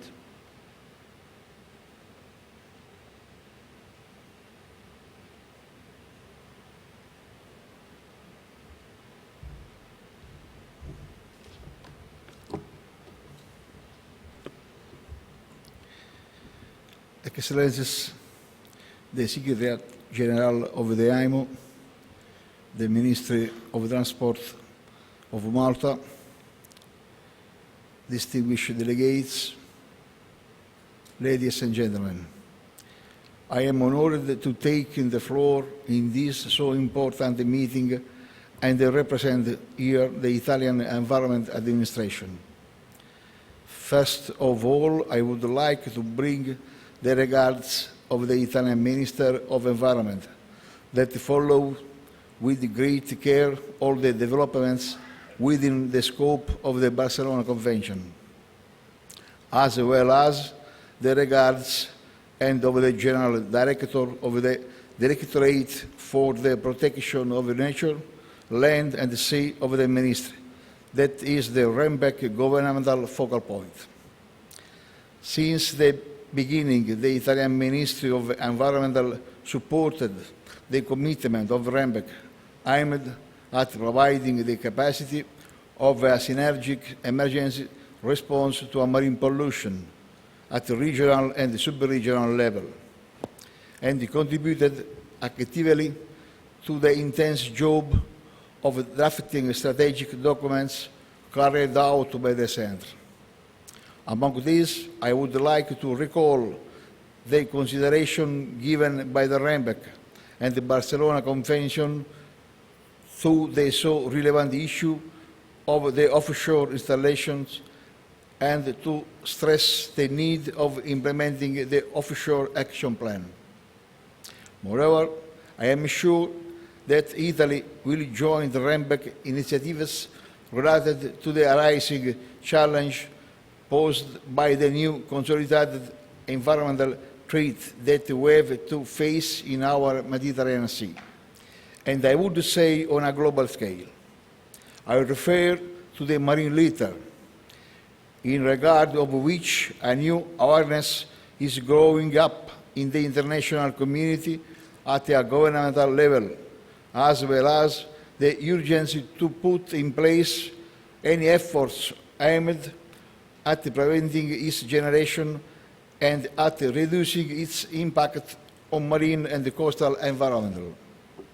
So, on behalf of the Minister of Environment, I congratulate with people that throughout these 40 years had given their valuable contribution to the activity of REMPEC, and I would like to express the best wishes for at least other 40 years of well-done job in the protection of the Mediterranean Sea. That means in the protection of our health, of our economy, of our future. Thank you very much for our attention.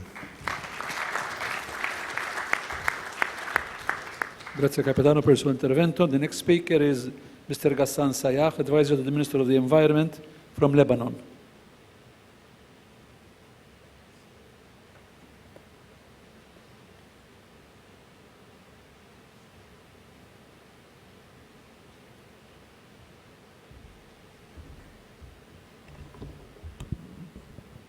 Mr. Chairman, Excellencies, ladies and gentlemen, I bring to you today the greetings from the Lebanese government and the Minister of Environment with his best wishes and congratulations for the launching of the 40th anniversary celebrations of REMPEC. No need to say how great and important was the REMPEC's involvement in the marine pollution incident in the Eastern Mediterranean during the summer of 2006. For without this intervention, Lebanon would have continued to suffer for many, many years to come. The suffering of the consequences of this oil spill. Given the short time allocated for this intervention today, I would like also to express the deep appreciation of the Lebanese government and the Ministry of Environment for REMPEC's current assistance to our country in developing the National Contingency Plan in the framework of the SODEL project. The development of this plan represents a major challenge for us at the time being. Thank you very much. Thank you. The next speaker on my list is Mr. Kairi Krootz, advisor from Libya.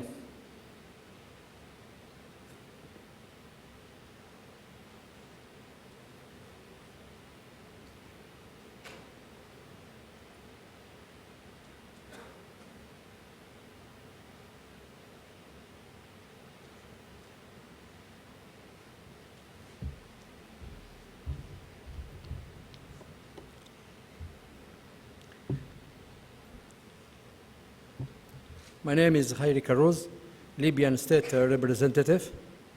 On this occasion, I would like to thank you all for your invitation and your warm welcome. I would like to thank you all who spent effort, all who contribute for the success of this important event.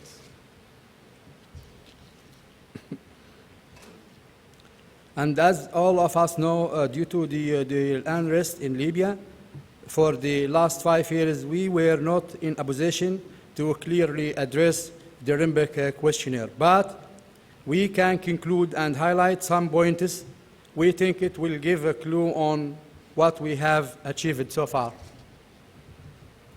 Our achievement regarding REMPEC, we already prepared the National Contingency Plan, the first draft to be sent to REMPEC for gap analysis in the near future. We also completed inventory for all oil treatment terminals located on Libya coastline for oil and gas production facilities.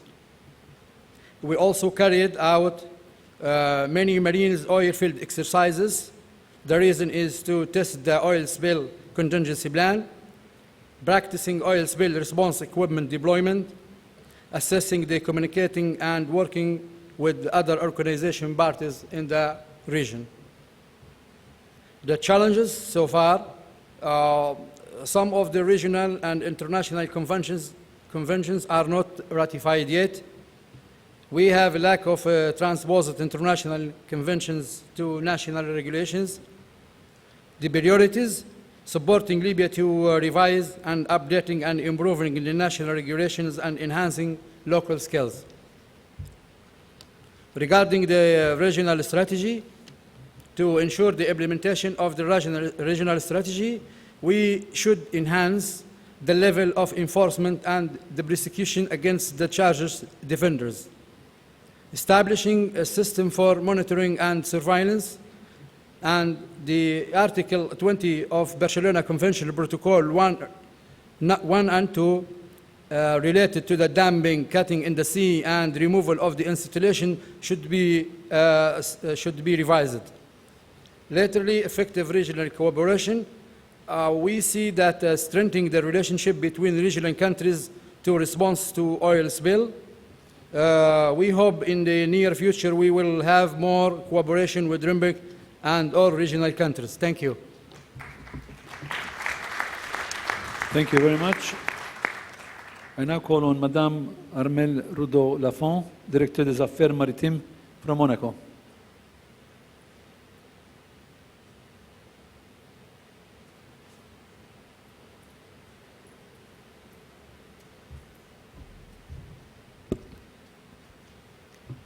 Excellences, Messieurs les ministres, Monsieur le secrétaire général de l'OMI, Mesdames et Messieurs, La principauté de Monaco tient à ajouter sa voix et ses vœux à la célébration des 40 ans du REMPEC. Que tous ceux qui ont contribué à l'œuvre du REMPEC, et en particulier ses différents directeurs, en soient remerciés. Au préalable, au nom du gouvernement princier et de sa ministre en charge de l'environnement marin, je tiens à saluer la Méditerranée, présente ici d'une manière exceptionnelle, avec les 20 États riverains, montrant ainsi la sensibilité générale à la préservation durable de notre patrimoine commun. Monaco s'est très tôt impliqué dans les actions du REMPEC, notamment sur les volets relatifs à la prévention des pollutions marines, à travers l'édiction des protocoles d'urgence ou la tenue d'exercices opérationnels.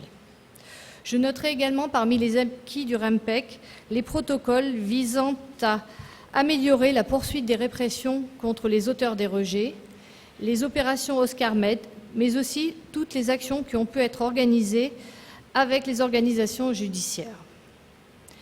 Par ailleurs, eu égard à sa configuration socio-économique, c'est tout naturellement que la principauté, conduite par le prince Régnier III, a initié les réflexions et participé activement aux côtés de l'Institut du droit de la mer sur les lignes directrices concernant les activités de plaisance et la protection de l'environnement marin en Méditerranée, lignes adoptées en 2008.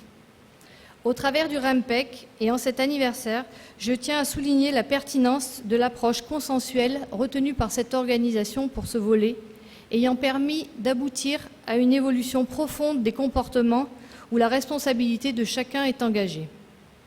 En ce moment propice au bilan, mais aussi aux perspectives d'avenir, je souhaiterais terminer sur ce point.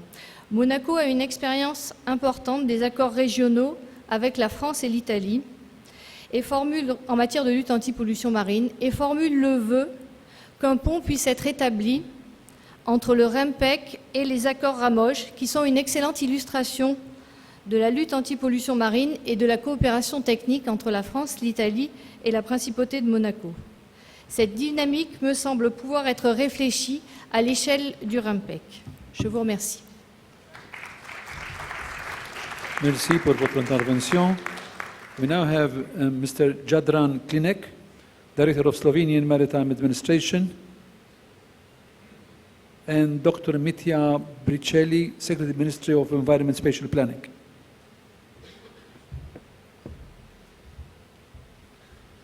Dear Sir, ladies and gentlemen, Slovenia collaborates with REMPEC from early beginning. Since that, we see a big progress in combating pollution from sea. But we also learn a lot regarding pollution preparedness and response. We feel much more secure and prepared. So we feel support REMPEC, not only by giving us a common tool to act against the oil pollution, but also in their effort to connect all Mediterranean countries with one single scope, to protect our beautiful sea. So we are very honored and proud to be part of it. I will pass the word to my colleague. Thank you.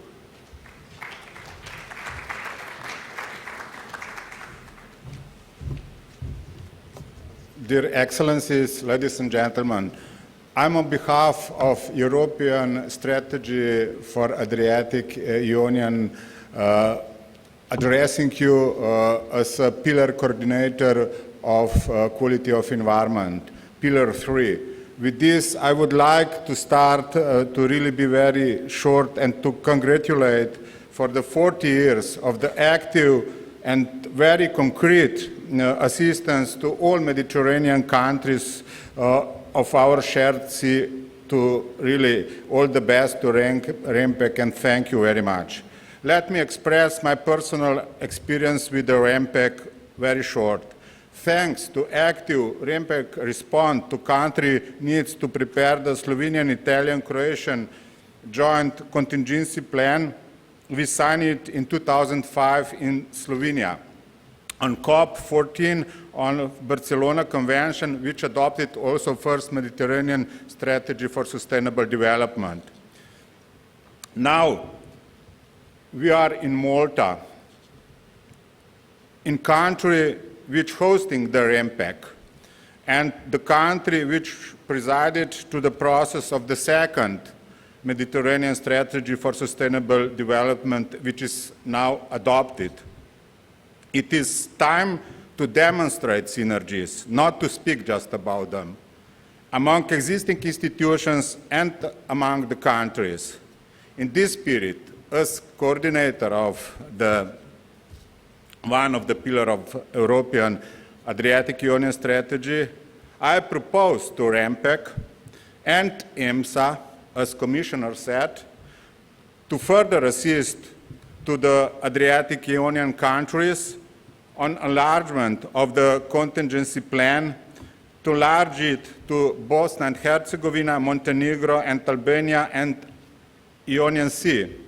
This will be a very concrete sub-regional contribution to the implementation of the second Mediterranean strategy for sustainable development. Thank you, REMPEC, and thank you, Malta. Thank you very much.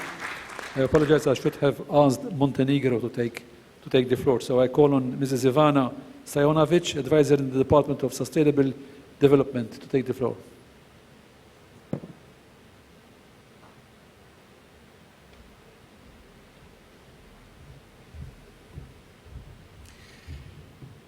Mr. Chairman, Your Excellencies, ladies and gentlemen, allow me to greet you on behalf of the Ministry for Sustainable Development and Tourism of Montenegro. I avail myself of the opportunity to thank REMPEC and His Excellency Minister Vela for invitation to take participation in the high-level meeting and the celebration of 40 years of cooperation in the Mediterranean to prevent and combat marine pollution from ships. Clean, healthy, and productive Mediterranean Sea is a prerequisite for sustainable development of the entire region. UNEP and REMPEC have been providing for 4 decades a unique framework for reduction of pressures to marine environment and coastal regions by supporting development of policy and technical framework on preparedness for and response to accidental marine pollution. Maritime traffic, marine incidents, offshore installations, coastal oil handling facilities, and oil spill response equipment required concerted efforts of all of us at global, regional, and national level. UNEP and REMPEC program of work and their partnership with IMO and European Commission have to remain main policy frameworks and enable ships' ballast water management and invasive species impacts control, prevent illegal discharges from ships, preparedness for and response to accidental marine pollution, data sharing, monitoring, and reporting. Montenegro had the opportunity to develop the national contingency plan and to participate in developing a regional one for the Adriatic Sea in cooperation with REMPEC, but also to benefit from a number of technical programs for capacity building. Now, when a difficult period of REMPEC reconstructing is completed, we do believe that the program of work for 2016-2017 and mid-term period will bring new opportunities for realization of the priority actions. From the perspective of Montenegro, as the contracting party highly devoted to the goals of Barcelona Convention and its protocols, but also to fulfillment of the comprehensive tasks related to accession of Montenegro to the EU, we find that expertise in implementation of national preparedness and response systems, support in assessing and strengthening national capacities to ratify and implement the offshore protocol, control and management of ships as to minimize the transfer of invasive aquatic species, control of oil and HNS pollution from ships, expertise in reduction of underwater noise from commercial shipping to address adverse impacts on marine life, interface between science and policy making, should remain a core set of REMPEC's portfolio. In that regard, Montenegro looks forward to contributing to collective journey towards sustainable Mediterranean future. Lastly, I wish to express gratitude to the Mediterranean Action Plan and REMPEC for the years-long support for our actions aimed to strengthening the dialogue and cooperation. I congratulate the REMPEC for 40 years of successful work, with the expectation that further implementation of the Barcelona Convention will enable the Mediterranean coastal areas to be resilient and healthy, with recognizable identity and authenticity, to provide sustainability and benefits both to their present inhabitants and the generations to come. Firmly believing that the upcoming period will prove we are right to have set our expectations in this manner, I thank you for your attention. Thank you very much. The last speaker on my list is Mr. Samir Kadira, who is Director Adjoint de la Marine Mercantile from Tunisia.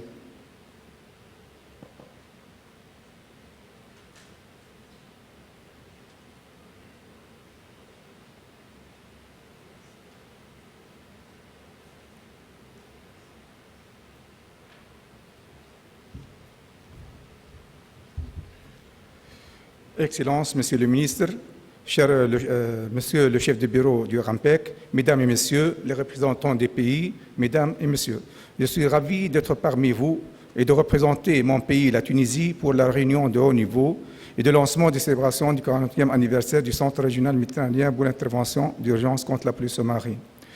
Je saisis cette occasion pour remercier et rendre hommage au REMPEC et je salue M. Gabino, chef de bureau du REMPEC, et son équipe pour les efforts déployés pour satisfaire les demandes et les besoins de mon pays pour toute assistance en matière de prévention et lutte contre la pollution marine accidentelle. Mesdames et Messieurs, c'est dans cet esprit de prévention et d'intervention que la Tunisie a fondé son arsenal juridique.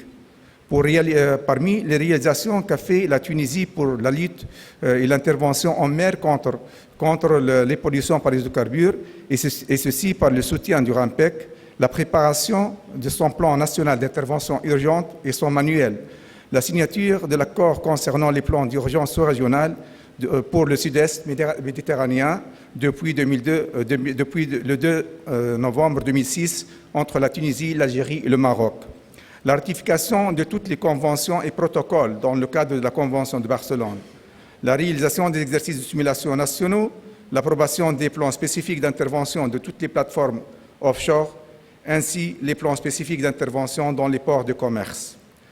L'installation des systèmes de contrôle de navigation AIS pour les préventions, l'accès au système CleanSeaNet et aussi au système intégré des données environnementales maritimes de l'EMSA. Nous remercions le REMPEC qui s'efforce de travailler en coopération avec les institutions scientifiques régionales et de programmer des projets spécifiques pour garantir à toutes les parties contractantes l'accès à des données cohérentes et de leur proposer des outils d'aide à la décision développés en tenant compte des caractéristiques spécifiques de la région méditerranéenne.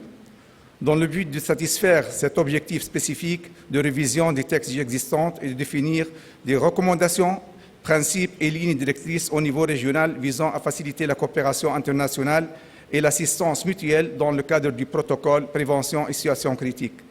Le REMPEC a développé directement ou par le biais du groupe de travail technique MTWG un ensemble de directives d'outils d'aide à la décision. Donc le REMPEC a beaucoup à faire pour la Méditerranée et pour l'harmonisation des moyens et des cadres législatifs. Nous consolidons le REMPEC pour surmonter les défis qui les attendent et les missions qui lui sont confiées à continuer son assistance et d'aide en tant que point focal des pays méditerranéens pour les pays méditerranéens et de satisfaire les demandes des pays en cas de besoin. Et merci. Thank you very much. This brings us to the end of this session where we have listened for best wishes for the center as also a commitment to future cooperation with the center. We now come to another very important part of the program, which is panel discussions. And we start with the first panel discussion, which is a review of 40 years of work of REMPEC. The moderators will be Mr. Gaetano Leone and Mr. Gabino Gonzalez, who will also be then moderating the next panel discussion, which will be 40 years of partnership with REMPEC. Gaetano Leone, prior to his current post as coordinator, United Nations Environment Programme, Barcelona Convention Secretariat, Coordinating Unit for the Mediterranean Action Plan. He was Deputy Director, Officer in Charge of UNEP's Regional Office for Europe, and also served as Senior Program Officer in the Division for Regional Cooperation in Nairobi, Kenya. He has also served as the Secretary of the Committee of the Whole for UNEP's Governing Council from 2005-2007. Prior to joining UNEP in 2002, Mr. Leone worked with UN Habitat for over a decade in posts such as Personnel Liaison Officer and Program Support Division in Kenya. The Cities Alliance member of the Secretariat, World Bank in Washington, Liaison Officer in New York, Special Assistant to the Executive Director, Secretary General of the Habitat II Conference in Kenya, and AHSO Inter-Organization Affairs Unit in Kenya. He has also worked with UNICEF and UNDP during his professional career. Quite an impressive career. Mr. Gabino Gonzalez, who joined REMPEC in June 2006 as Program Officer, has assumed the duties of Head of Office of REMPEC since February 2015. After 2 years as IMO consultant for the RAC REMPEC ITC Carib in Curaçao, Netherlands, in the Antilles, where he was implementing the Center's Technical Cooperation Program for the wider Caribbean countries. He joined the Operations Department of Oil Spill Response Limited before taking the role of Project Manager of the IMO IPIECA Global Initiative Project for the Western and Central Africa region. So the first panel is aimed at reviewing 40 years of work of the Regional Marine Pollution Emergency Response Center for the Mediterranean Sea through your personal experience as former directors, Head of Office of REMPEC. I now give the floor to Mr. Gaetano Leone to moderate this discussion.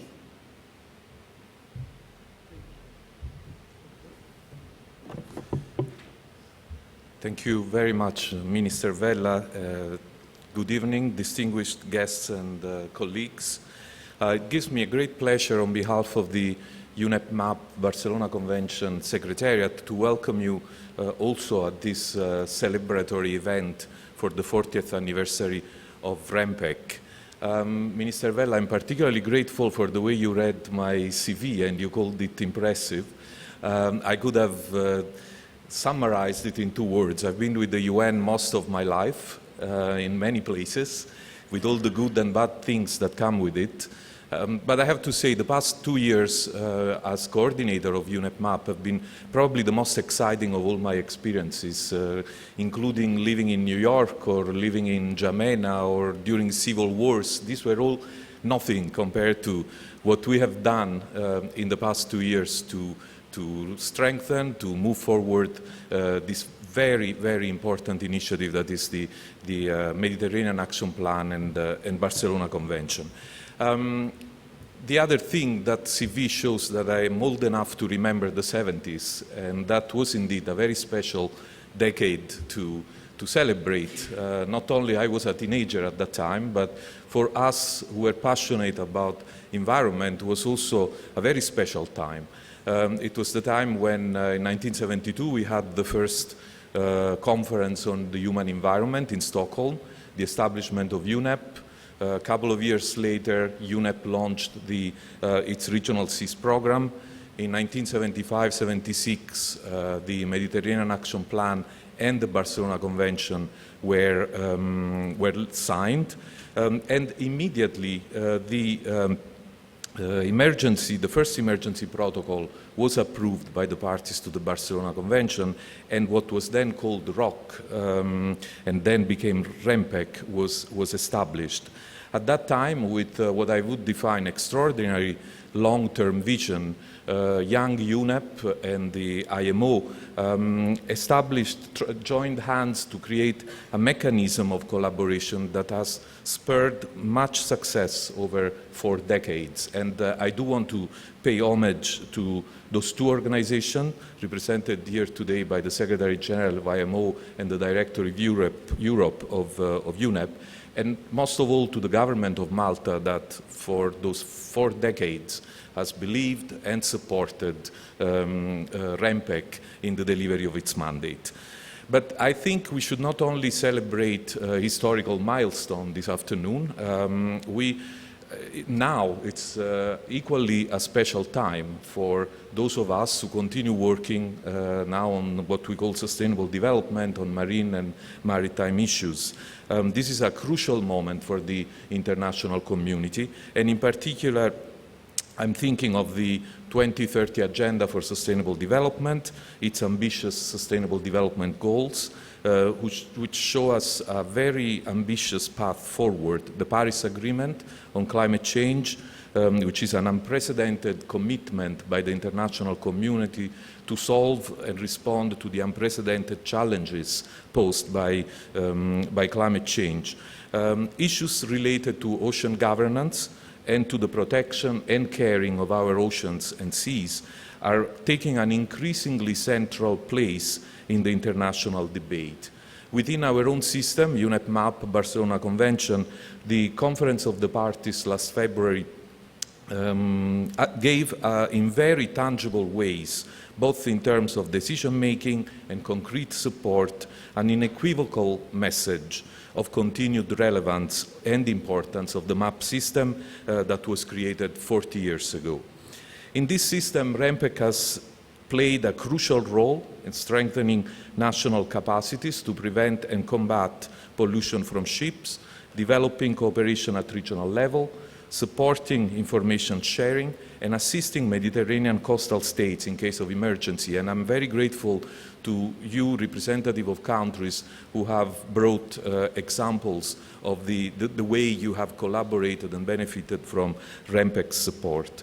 The revised emergency and prevention protocol, the offshore protocol, the Mediterranean Offshore Action Plan approved by the parties last February are all instruments of great importance to face the challenges posed by human activities on our seas. I call for your continued support in terms of increased technical, political and financial resources to make REMPEC more and more successful in meeting its mandate. Now, I have the pleasure of joining me up here, four colleagues, four very distinguished colleagues, who have led REMPEC for most of the past 4 decades. With many other colleagues and staff, they have been really the protagonists of a success story that continues. The first 2 REMPEC directors, Monsieur Philippe Lelour and Admiral Michel Warin, who were at the helm of REMPEC until 1988, unfortunately could not join us today, but we do pay our respect to them as well. The other directors whom I invite to come here to the podium, namely Monsieur Jean-Claude Saint-Lô, Ammiraglio Roberto Patruno, Monsieur Frédéric Hébert, and Mr. Jonathan Pace, will give us some details on specific examples of REMPEC's history and success. The current head of office, Gabino Gonzalez, whom you have already seen, will moderate the next panel this afternoon. He's a much younger man than me, so he will talk of more interesting things such as partnerships and the future. But before we start with my colleagues, I wish to express again, on behalf of the UNEP-MAP Barcelona Convention system, our deep-felt appreciation to the government of Malta for the support and hospitality, to the IMO Secretary General for continuing to successfully administer and support REMPEC, and to UNEP as the other parent organization of the center. So, welcome, colleagues. I'd like to start with Jean-Claude, Monsieur Jean-Claude Saint-Lô, who worked for a number of years at the French Interministerial Mission for the Sea at the Office of the Prime Minister in France, before joining UNEP in Nairobi and then IMO. He led REMPEC for 10 years, between 1988 and 1998. And I understand, Jean-Claude, that as soon as you arrived, you focused on the development of the capacity of the center to provide information and assistance services and to enhance cooperation with sub-regional mechanisms. So could you add a few words of your experience in this area and also on the legal framework of the center from an international and regional perspective? Thank you, and let me remind you, colleagues, that we have maximum 5 minutes each one to respond. Thank you very much.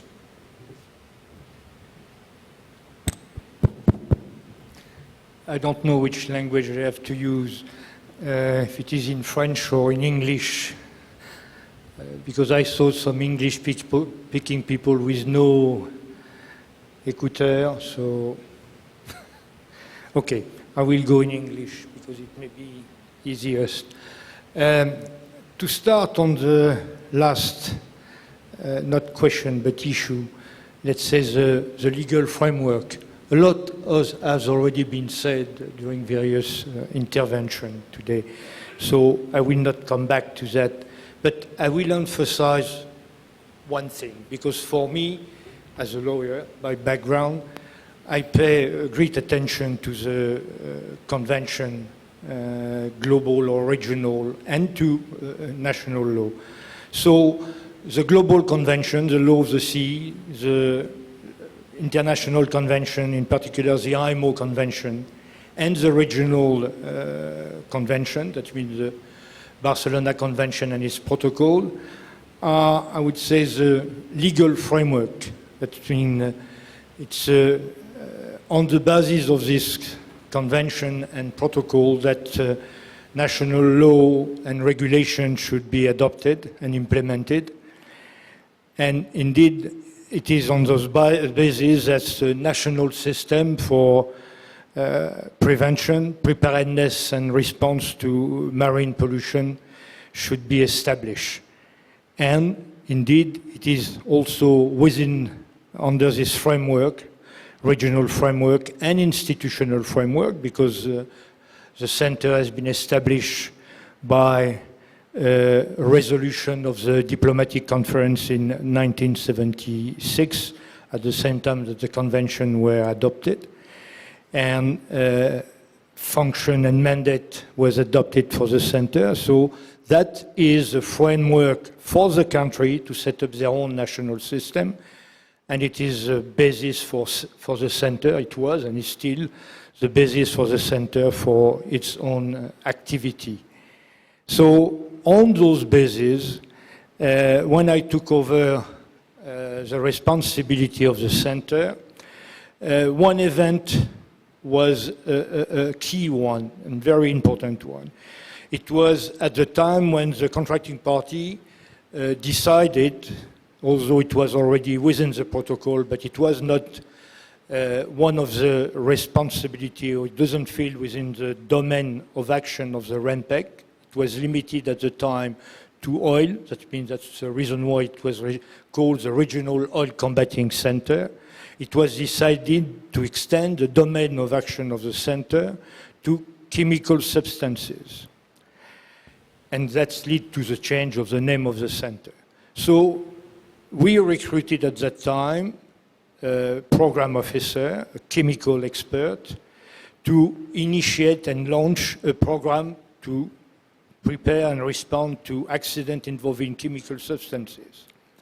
By the way, this chemist was Mr. Stefan Mikhailov, who is now the director of the Marine Environment Division of IMO.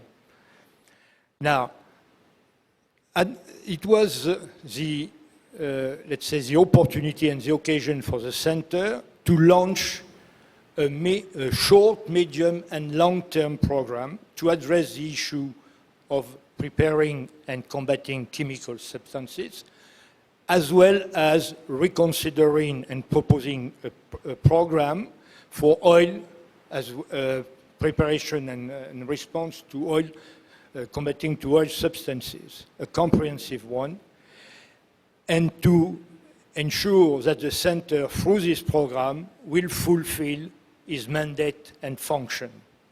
As mentioned, that I was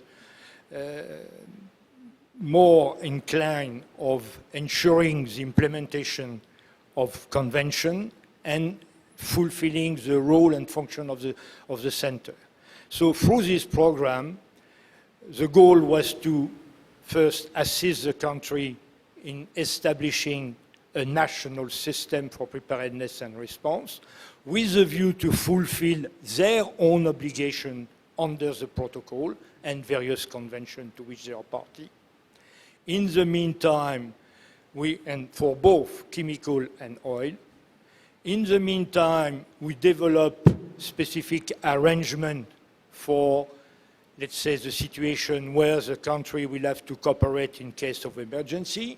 We develop guidelines for assistance in case of emergency or requesting assistance and organizing cooperation in that case. We developed what was called the Mediterranean Assistance Unit, which means a mechanism for the REMPEC to be able to ensure the services of technical experts in case of an emergency and in case of a request from a country. And to activate this Mediterranean Assistance Unit, we put in place a revolving fund using money which we gained from previous assistance, which the insurer give back to the center. So we use this money to establish a revolving fund. In another hand, we start developing what will become the regional information system in collecting data, information, technical document, and database, in particular on chemical substances, and decision support system, or tool for assisting country in case of emergency. In particular, when it comes to chemical substances, we develop what has been called the TROC. From that time, of course, everything has been developed. Jean-Claude, may I invite you to conclude, please? Sorry? May I invite you to conclude so we can... I will conclude. Thank you. So, on the top of that, we initiated assistance to the country in developing sub-regional contingency plan. And I want to finish with that because it's important. It was the first project financed by an EU mechanism, the LIFE mechanism, which helped REMPEC in providing assistance to 3 countries to develop a sub-regional contingency plan. It was through the management of this kind of project, REMPEC showed its ability of implementing and running a project which will be financed by outside sources. That's it. I will finish with that. I could speak more longer. Thank you very much, Jean-Claude. I'm pleased to invite Mr. Roberto Patruno to take the floor. Roberto is a former Coast Guard admiral, and he was at the helm of REMPEC as director from 1998 to 2005. And I'd like to ask him in his views, how has REMPEC been doing in helping, in assisting the 22 contracting parties of the Barcelona Convention on prevention-related aspects, and specifically on the implementation of the prevention and emergency protocol? Roberto, please. Thank you. Thank you. Indeed, I will need half an hour to answer your question. So 5 minutes is not easy. I would start saying that it's a fact that the years 1998-2005 marked a significant step forward, a kind of turnabout as regards to REMPEC mandates and responsibilities, which led, in fact, REMPEC to grow tremendously and to achieve remarkable results. And this was because the international scenario, the international legal mechanisms, and regional as well, were developed as such that gave the center and the Mediterranean regional system and the countries all the necessary tools, which definitely have to be the legal instruments, like Jean-Claude Saint-Lô said before, which gave the possibility to go further compared to what was done in the first period of life of REMPEC. And in fact, Furthermore, there was also a growing awareness in the maritime community all over the world. It was clear, for instance, that the Mediterranean Sea and its marine environment was suffering for a tremendous pressure exerted by the increasing of the maritime traffic in such an enclosed area, which, by the way, has the highest biodiversity all over the world and is unique for its environmental richness. So, not only that, but also, according to the opinions of experts and studies carried out by the World Bank in the late 90s, it was clear that the maritime traffic was going to continue to grow and increase. In fact, it was envisaged that had to triplicate by 2020 in terms of volume transported at sea, and so oil. And this was for the Mediterranean was really a shock to get this kind of awareness, and together with the new international mechanism, with the new convention, Barcelona Convention, the new Mediterranean Action Plan, all those together, they act as a boost for the Mediterranean system and the countries, and took the center and the countries together to carry out a tremendous number of activities which led to the adoption of the regional strategy on prevention and response to marine pollution as a significant component of the regional strategy on sustainable development. And was, in my opinion, all that was the foundation for all the further activities of the center in the year to come. Thank you. Thank you very much, Roberto. And in fact, this is...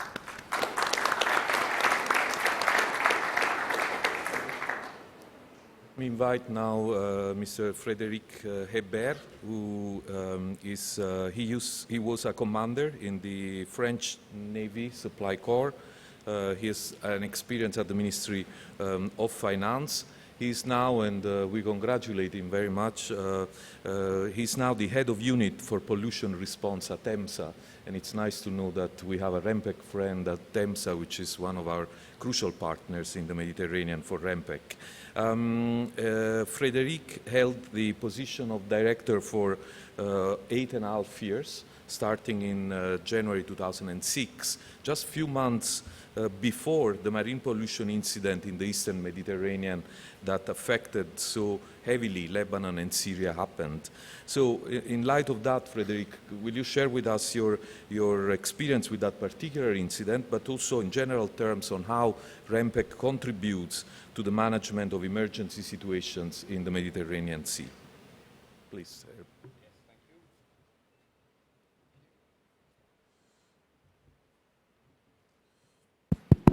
Good. Okay, thank you. Yes, I think that Jan Dussek has already elaborated a little bit on this, because I think first we received a direct request from the Lebanese authorities, a request which was, REMPEC, please assist us, and we want some people from REMPEC in Lebanon to assist us in, I will say, the response to the event. There were also many other crises at that time in Lebanon, and I will say that we took our place, I will say, quite smoothly in the overall response to the various emergencies. The response was coordinated at the international level by UNEP-OCHA, and as far as the response to the spill was coordinated, REMPEC, as the Regional C competent activity center, took its place in this response. We were in a position to prepare with our network of partners, which many of them are still there in the room, CEDRE in France, IPECA, OSRL, the IOPC funds, ITOP, all these people, we joined forces together in order to try to address what has to be done when it could be possible to do something. And we also put in action what Jean-Claude has set up some years before, this Mediterranean Assistance Unit, sending on-site experts to assess the situation and try to draft some response. In response to the request of the Lebanese authorities, we sent also an expert who is also today with us, a previous REMPEC project officer, Mr. Darko Domovic, with us today. And so he was able to not only assist the Lebanese authorities in giving them some indication of what to do in terms of technical response, but he was also liaising with another UN agency, UNDP, in order to assist in drafting the specification, technical specification for the public tendering for the international assistance.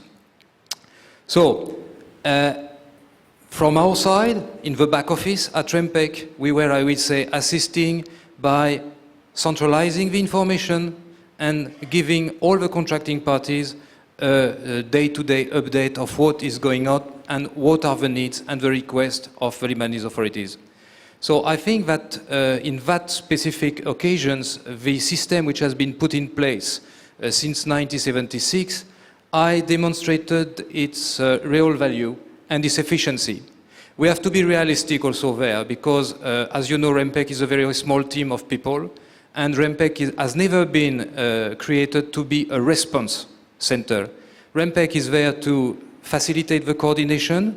We have a well-established network of focal points in all the countries.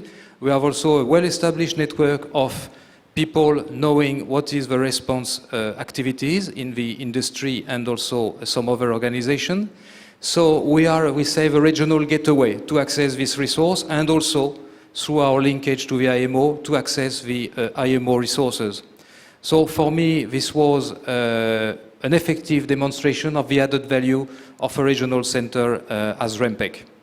And we have received a lot of support. As I said, REMPEC is a very small organization. We have been under quite an extensive pressure because these operations lasted for some time, and we have received some support from various organizations, the Canadian administration, the UK Maritime Coast Guard Agency, and also through the European Union. We also receive a project officer from EMSA for some time. So I think it's a good show also of this international assistance and how we could work better in the future. So with that, I will leave there. Thank you. Thank you very much, Frederic. Last in chronological order is Jonathan Pace. Jonathan was Deputy Executive Director in the Merchant Shipping Directorate at the Malta Maritime Authority before joining REMPEC in 2002. At REMPEC, he was responsible for activities related to the prevention of pollution from ships, in particular through the implementation of several projects and programs such as the Global Ballast Water Management Program. He is now at IMO headquarters responsible for the Technical Cooperation Division. And Jonathan, will you spend the next 4 or 5 minutes talking about what you see as the role of REMPEC is in terms of development, implementation and coordination of projects, which are of course very relevant to the discussion that we are having this afternoon. Please. Thank you, Gaetano. First of all, I should say I'm honored to be on this panel with such an eminent team of former directors of the center. To do justice to history, I must say that I had only a short spell as head of REMPEC, although this was during a very critical period for the center when the recent necessary restructuring of the center took place. But to reply to your question, Gaetano, it is indeed a fact that during the second half of REMPEC's existence, the development, coordination and implementation of externally funded projects played a crucial part in REMPEC's remit of building the capacities of the Mediterranean coastal states for the prevention of preparedness for and response to marine pollution from ships. I should say that the externally funded projects came also very handy when the core funding of the center started deteriorating due to various reasons, particularly the global financial crisis that we experienced some time ago. REMPEC's experience, as was stated before, with the implementation of projects started under the directorship of Mr. Jean-Claude Sanlot, and was further strengthened during the term of Admiral Patruno as director of REMPEC, and was of course continued then under the directorship of Frédéric Hebert, and still continues today under the headship of Gabino. The first experience in terms of projects was the implementation of 4 European Union LIFE projects, which were implemented by the Center in the field of preparedness for and response to marine pollution. Jean-Claude has already referred to 2 of those projects relating to the sub-regional contingency plan in the East Mediterranean. And they were coupled with another project to build the response capabilities of the countries involved in the sub-regional plan, as well as another project to build the capacities of the Republic of Syria, and a smaller project related to risk assessment in the ports of Mersin and Iskenderun in Turkey. But indeed, the major projects which the center implemented followed in the years after. Firstly, through the implementation of an EU-funded MEDA project on port reception facilities in the Mediterranean, which was implemented between 2002 and 2004 during Admiral Patruno's tenure as director. And the successful implementation of this project led to the European Commission to directly task REMPEC with the implementation of 2 larger projects in the field of prevention of pollution of ships. This was at the time following the adoption of the new Prevention and Emergency Protocol of 2002. And I'm referring to these 2 SafeMed projects, which were implemented during the period 2004-2012. I would say that the success story in the implementation of these projects led REMPEC to being an implementation partner for both regional and global projects. You mentioned in your introduction REMPEC's role as a regional implementing partner in the Mediterranean for the Global Ballast Partnerships project, which built capacities of countries around the world to prepare themselves for the implementation of the Ballast Water Convention, which has recently achieved the necessary ratifications and which will enter into force next year. Finally, to conclude, I should say that the project led to tangible, concrete results, not only in the region, but also specifically in some of the countries which benefited from these problems.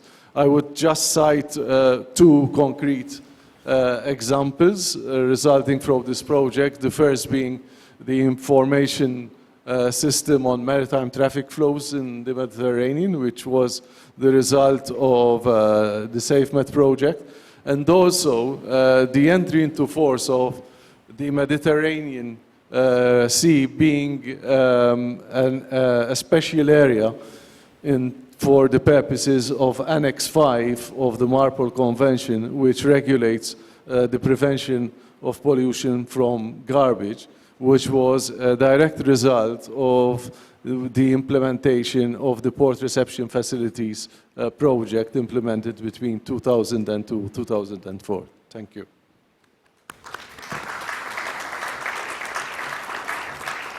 Thank you very much, Jonathan, and thank you, colleagues. Fortunately, we have a very short time, and as you said, Jean-Claude, we would need the whole afternoon probably to talk about these things. But I think together with the statements that we heard from ministers and representatives of countries, I think the relevance, the continued importance of REMPEC and of its impact on the Mediterranean is certainly confirmed. And I want to say that in this phase of further development and strengthening of the MAP system and the Barcelona Convention, the REMPEC will continue to have a very, very important role. And this is within what we see an integrated way of delivering our mandate. REMPEC will develop a number of activities in the near future, or has been developing a number of activities. And I just want to mention the fields, in addition to its traditional, of course, type of interventions. For instance, non-indigenous species through the work on ships' ballast water management, marine litter, working on management of waste in port reception facilities and marinas, marine protected areas and particularly sensitive sea areas, maritime spatial planning through the work of REMPEC on ships' routing systems, control of maritime traffic, and finally on information dissemination and prospective. All these fields are in coordination and integration with the other regional activity centers, the other components of the UNEP MAP system. So in conclusion, I'd like to thank you all for giving us this snapshot of almost 30 years out of the 40 years when you have been leading the REMPEC. We have much to learn from you. I'm sure we will be in contact soon to help us in continuing steering the way REMPEC can successfully implement its mandate. So thank you again very much, and thank you again, Honourable Minister, for your kind introduction.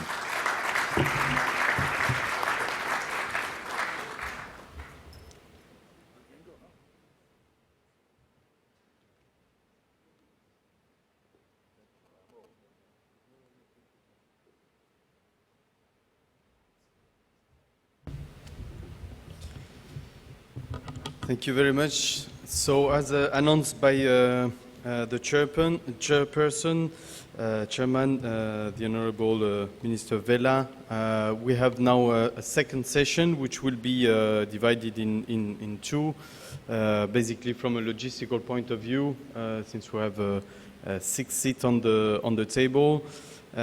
So the first session will be the two sessions will be dealing with the partnership with REMPEC, as we've heard from the previous director, and the intervention from the countries. The cooperation, synergies, and collaborations are key words which come regularly in the mouth of whoever speaks about REMPEC. So we will, in the next session, which will be the last session before the end of the event, we'll have first 5 persons coming to speak about the relation with REMPEC from an institutional, international, regional, and sub-regional point of view. So I will invite the following member of the panel to come to the floor, Mr. Marco Mili, Mr. Thomas Liebert, Mrs. Elda Belja, Mrs. Monika Stankiewicz, and Mrs. Anne Visio.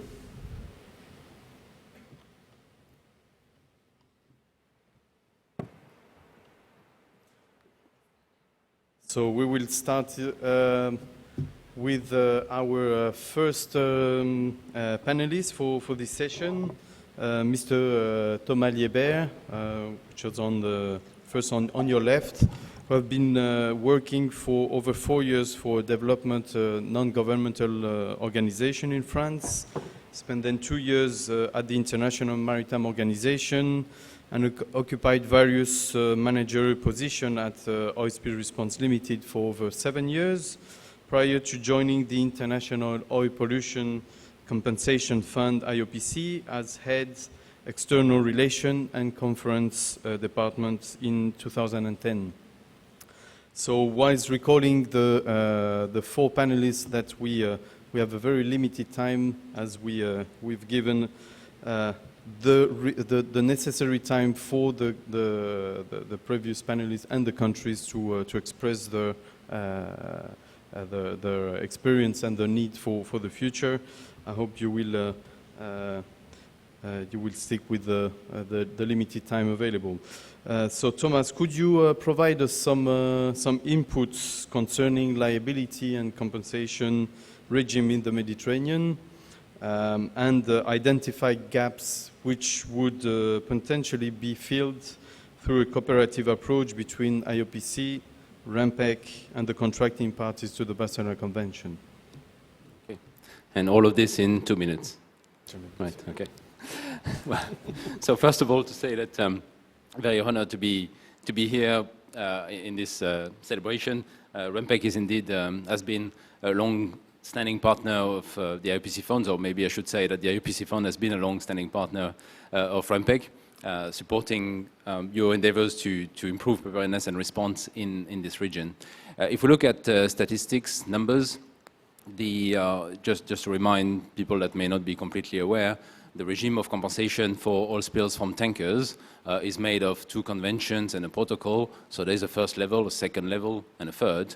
And when we look at the general regime, which is the regime of the CLC and fund, we have worldwide 114 member states. And here in the region, out of the 21 countries forming the region, we have 19 of them, 19 that have adopted the CLC convention, the first layer, 17 that have adopted the 92 fund, the second layer, and 9 that have adopted the supplementary fund, which is the top layer, which is an optional type approach to get really the maximum compensation. So in terms of numbers, we get about 20% of the total membership of the IOPC fund is made of Mediterranean states. And in numbers itself for the region is not bad, because we only have 2 states that have only the CLC convention, and that is Lebanon and Egypt. And for the 2 states that have nothing at all, we're talking about Bosnia-Herzegovina and Libya. And I think I already had a chance to speak to the Libya representative, and I'll be happy to speak to the Bosnian one later on to see how we can work together via REMPEC to improve on that situation. If we look at incidents, the fund has been paying about £600 million in compensation since its creation in 1978. We've dealt with 149 incidents. If we look at the Mediterranean region, we have about 10 incidents that were reported to the IOPC funds in the last 38 years. In Algeria, Greece, Italy, Morocco, Spain, so it's quite spread around the region.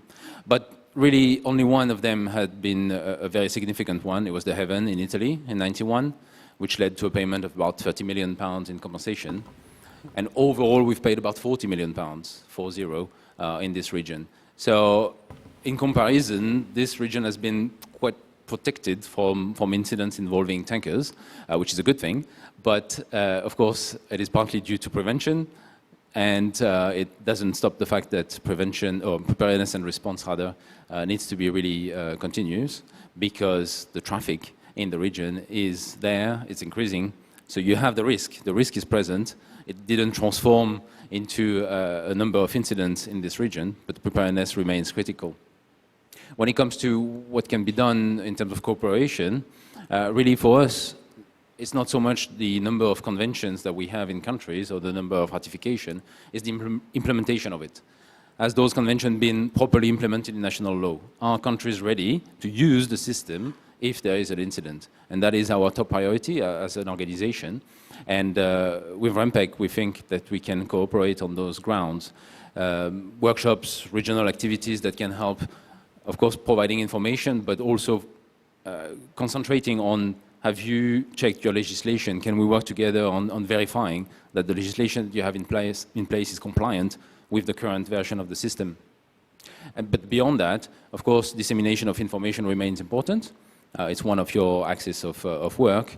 So contributing to a current document that you're preparing for offering assistance in case of incidents, we'd be happy as an organization to contribute. We've been working recently with another regional organization, PERSGA, to translate our conventions and some other claims guidelines in Arabic. We'll make that available very soon to REMPEC for your own use with your countries that are using Arabic as a main language. So there are many ways that we can cooperate, and we're just, they're available, you know where we are, and that is the key message that I want to deliver. You're pretty well covered, but there's more to do in implementation, and we'll be happy to support in that. Thank you. Thank you very much. Thank you, Thomas, for this summary of a compensation regime in the Mediterranean region and for offering the scope for the future. And I will definitely follow your recommendation and assist as much as we can together with you, the countries in the region. So the next intervention is from Mrs. Elda Belja. She's a member of the Chamber of Advocates of Albania since 2006 and was employed at the Maritime Transport Department of the Albanian Ministry of Public Work, Transport and Telecommunication. She's currently working as a full-time lecturer and admission officer at the IMO International Maritime Law Institute. And Mrs. Belja, I'm addressing a question to you. Could you kindly present within 2 minutes the existing cooperation between IMLI and REMPEC and share your thoughts on possible area of activities where we could further collaborate to support the efforts of the Mediterranean coastal states in the implementation of international and regional legal instruments and in their transposition in the national law, in particular considering the valuable knowledge of your institution in maritime law and the numerous dissertations prepared by your students, which include also brilliant Mediterranean lawyers and practitioners. Well, thank you. Good afternoon, ladies and gentlemen. On behalf of the IMO International Maritime Law Institute and especially Professor David Attard, who is the director, I would like to congratulate REMPEC first and foremost on its 40 years of vital contribution to the member states, to the Barcelona Convention and to the protection of the Mediterranean Sea. For those of you that may not be familiar with the institution, IMLI was established in 1988, just 12 years after REMPEC, as an international center for the training of specialists in maritime law. It contributes to the development and dissemination of knowledge and expertise in international maritime law, with special focus on the international regulations and procedures for safe, secure, and efficient shipping and the protection of marine environment.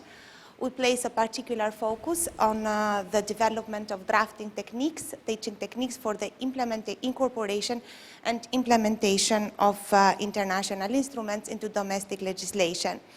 The first, IMLI and REMPEC have had a very fruitful cooperation over the years, and the first area of cooperation came into the funding that was provided through the EU funds that were actually implemented and administered by REMPEC to candidates that were hailing from the Mediterranean countries, partners of the EU and member of the EUs and non-member of the EUs, but they were partners.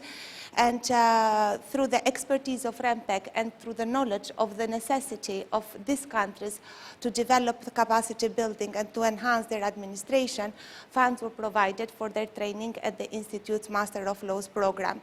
You mentioned something very important. The Institute devotes an important part of its syllabus to the protection of the marine environment, whereas it is areas of prevention, or it is in areas of cooperation, response, and response, or limitation, liability and compensation. And in order for the candidates who were trained at IMLI that were hailing from the member states of the Barcelona Convention, it was mandatory for the students to be able to identify the challenges that the country was facing, and their dissertation or drafting project would focus indeed on a convention that will fulfill the mission of REMPEC and will also contribute to the development of the legal infrastructure of their country for the protection of marine environment. Another area of contribution that has been found very, very important to us is through the lecturing that REMPEC's officers have done through the years at the International Maritime Institute, whether it has been the former directors that actually graced this panel before, or your good self. You have come and contributed to impart knowledge in the areas of, for example, OPRC Convention, OPRC HNS. You have given a real example of the Mediterranean, and Mr. Patch has been instrumental, for example, in sharing knowledge in ballast water management and the protection from invasive species. We are very grateful for your contribution to the IMLI Manual on International Maritime Law, which is published by the Oxford University Press. Mr. Hebert and your good self contributed with a chapter entitled Conventions Relating to Pollution Incident, Preparedness, Response and Cooperation. Definitely the experience has shown that the partnership between IMLI and REMPEC has contributed to develop capacity in many countries in the Mediterranean. And perhaps it is this area that we should focus, and this is where the cooperation should continue. It stopped in 2012 because there were no funds available, but if funds are available, as Mr. Patch very rightly pointed out before, under the SafeMed project, there was a valuable contribution to the Mediterranean countries. And I would like to invite the responsible authorities and organizations, perhaps the EU, to continue and consider this development, because the member states to the Barcelona Convention can benefit greatly from the training at IMLI, and as explained, it will be also mandatory for those candidates who come and are trained that they focus on the protection of the environment, and their research will actually fulfill the mission of IMLI, their country, and of course of REMPEC. And IMLI is growing. It has different programs, whether it is LLM, Master of Laws, or Master of Humanities. They are all aimed in training specialists in the area of maritime law, and I think that we can make a valuable contribution, as it was evidenced and as it was shown in the past, where 14 lawyers were trained at IMLI, hailing from various Mediterranean countries. And of course, we will always be grateful if our cooperation continues and REMPEC officers continue to come and share their experience and lecture at IMLI and impart their knowledge.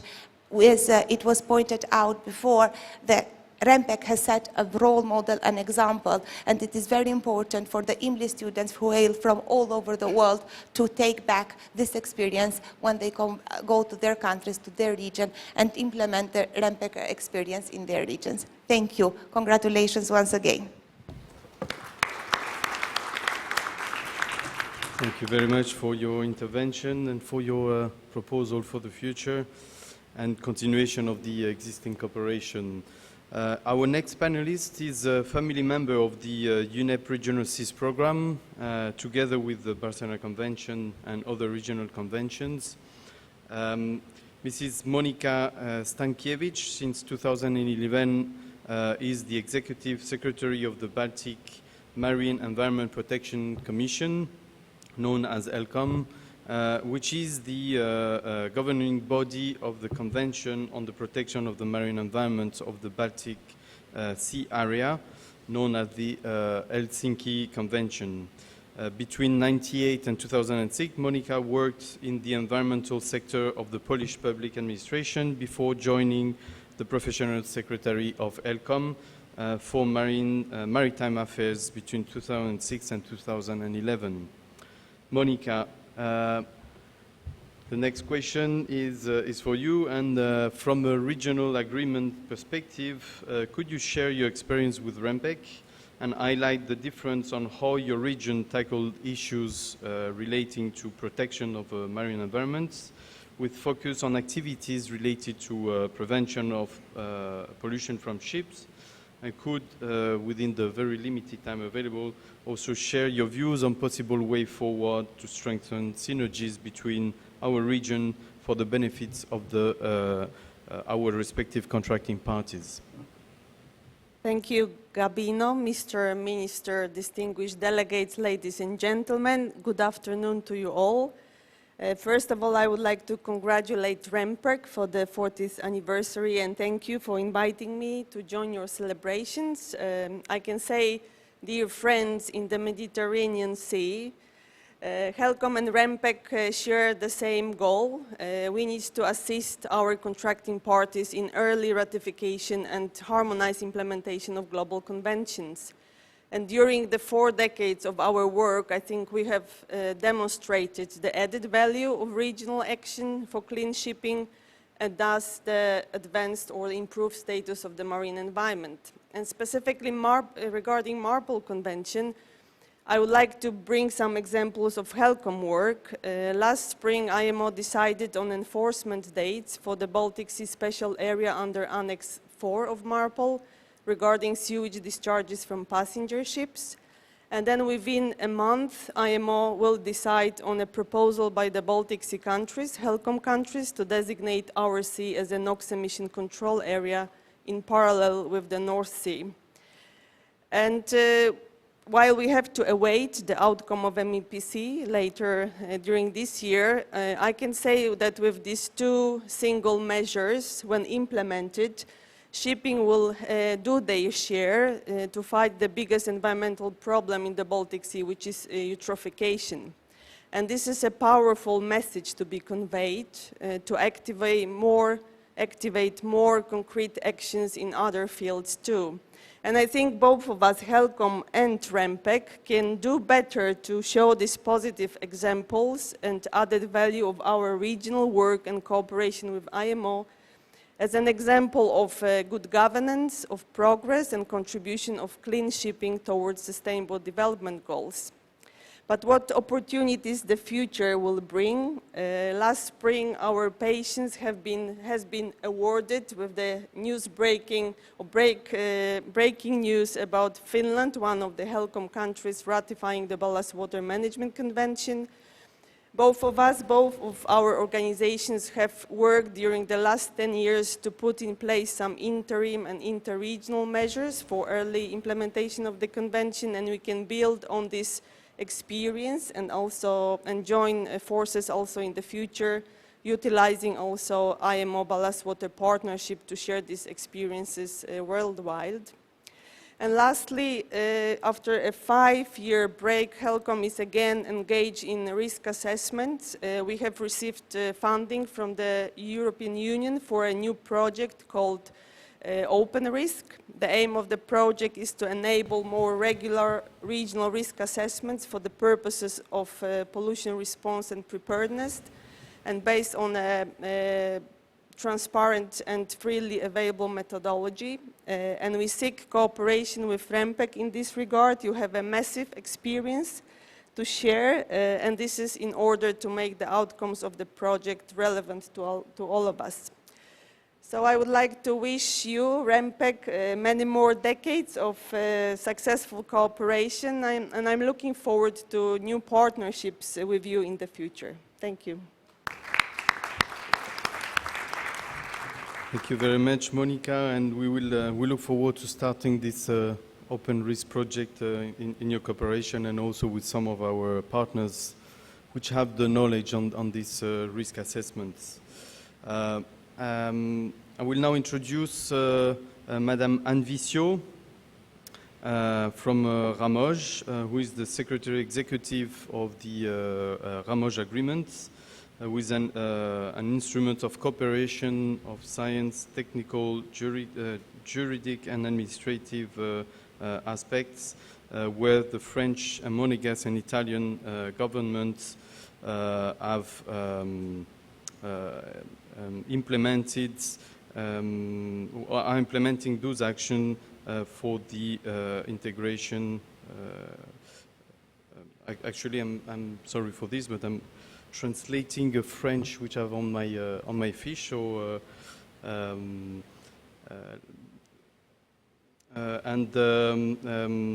from your experience, Anvisio, and also noting the celebration of the 40th anniversary of the agreements on the 26th of April 2006 during a ceremony which was organized in Monaco. Could you underline in few words what were the key success elements of your sub-regional agreements, and how could we explore further possible cooperation to make use of this experience in the region? We heard from the Monegasque representative the proposition to create a bridge between Ramoj and REMPEC. So, as executive director, the question is now addressed to you. Thank you. Oui. En ce qui concerne donc les événements marquants de l'accord Ramoj, donc il y a 40 ans, c'était d'abord une prise de conscience donc des trois pays, la France et l'Italie et Monaco, qu'il fallait coopérer pour mener des actions communes pour protéger et préserver la Méditerranée. Dans un premier temps, c'était des actions scientifiques, de faire un bilan sur le milieu marin. Donc c'était des études qui ont conduit par la suite à accélérer justement la construction des unités de traitement des eaux usées. Et par la suite, donc, ça a continué aussi sur des problématiques communes. Donc sur une zone restreinte, c'est la région Ligurie en Italie, Monaco et la région Provence-Alpes-Côte d'Azur en France, sur des problématiques qui sont vraiment communes aux trois régions, notamment donc, sur la préservation de la biodiversité avec le problème de la Posidonie, de la préservation de la Posidonie, le problème des mouillages actuellement qui est de plus en plus, la plaisance est de plus en plus intense, et ensuite donc aussi nous avons la problématique des déchets. Ça, c'est sur le plan scientifique et technique. Et ensuite, donc, à partir de 1992, je crois que c'était l'incendie sur le Haven au large de Gênes, qui a créé quand même un groupe, une volonté de créer un groupe de travail pour la lutte anti-pollution. Et suite à ça, a été rédigé le plan d'intervention de lutte contre les pollutions franco-monégasque, qui permet de coordonner les moyens et qui permet d'appeler les moyens des pays à venir lutter contre un accident de pollution. Et ce qui suppose donc que ce plan est régulièrement mis à jour, qu'il y a des rencontres régulières et que par ailleurs, tous les ans, il y a un exercice, soit un exercice d'état-major, soit un exercice en mer avec les moyens, ce qui permet donc d'entraîner les équipes à travailler ensemble et à coordonner leurs actions et être plus efficaces. Ensuite, vous m'avez posé une seconde question pour qu'est-ce qu'on peut... Je pense que cet accord est intéressant, qu'il est petit, mais que quand même il a 40 ans et il a quand même montré son efficacité. Et peut-être on peut essayer de le dupliquer. Alors il y a l'accord en soi, et puis il y a aussi ce plan d'intervention qui peut être aussi dupliqué. Et là, c'est vrai que je pense que par l'intermédiaire du REMPEC, ça serait une belle occasion de pouvoir coopérer et apporter notre expérience à ceux qui veulent coopérer. Et je crois qu'il y en a beaucoup qui veulent le faire. Voilà. Moi, je remercie le REMPEC, bien sûr. Merci beaucoup, Anne, pour votre intervention. And this closes this first part of the session with the partners. And I will now call the second part. Thank you very much for your interventions, Mr. Rob Cox, Mr. Miguel Patel, Mr. Stéphane Doll, Mr. Renato Frigerio, Dr. Giovanni Copini, and Mr. Vincent Attards. And I'm looking at the time. We are. 1 minute. If we can, we can. We can reduce. I'm looking at the minister who was kept and has stayed with us during all this time, and it's remarkable for him to have made his afternoon available. And I wish to continue on this to conclude. Before we conclude, so we joined the final part of the event. So, Rob, you're technical director of the Global Oil and Gas Industry Association for Environmental and Social Issues, IPICA, which is based in London. You have over 25 years of international petroleum industry experience, including 15 years with Chevron in Africa, the Middle East, and the United States. The question I'm addressing to you is, how would you define from the oil and gas industry point of view the interaction between governments and authorities and private sectors in the region to minimize the risk of pollution from oil and gas industry, shipping, oil handling facilities offshore, and how do you foresee a strengthened partnership in the context of the IMO-IPICA global initiative? Thank you, Gabino. This is a really good question. I could talk for hours on this, but I promise I will do it in 1 to 2 minutes. You know, we've talked a lot about shipping today. There has been a mention of the offshore activities, but we primarily, and you'll see it on the screen, we're talking about cooperation in the Mediterranean to prevent and combat marine pollution from ships. And if you look at the IMO's vision, mission, safe, secure, and efficient shipping on clean oceans, okay? As an industry, we promote oil spill reduction primarily through prevention, but we do recognize the necessity for developing and maintaining preparedness. In my opinion, it all comes down to the OPRC Convention. The convention calls for cooperation between all the stakeholders and invites the oil, the shipping, the port industries, etc., to address their risk. But frequently, we overlook the fact that the OPRC Convention also covers all marine risks, including those from offshore units and pipelines. In this, REMPEC and UNEP-MAP in particular are really, really critical because the IMO is to some extent constrained by its remit when addressing offshore facilities. The Mediterranean Offshore Protocol recognizes and strengthens the need for holistic oil spill planning, and it's absolutely critical that UNEP, IMO, EMSA, the EU, REMPEC, and ourselves, the private sector and industry, continue to cooperate and coordinate to build capacity to cover all the risks, whether it's from shipping or from the offshore. You know, we've done a lot in the last 5 years to build a different type of response thinking since the 2010 Deepwater Horizon incident. But we're now on the back end of the curve, and when the last major incident starts to fade from public consciousness, we must still remain really vigilant in terms of prevention and cooperation to make sure that this beautiful sea, the Mediterranean Sea, is protected from oil spills.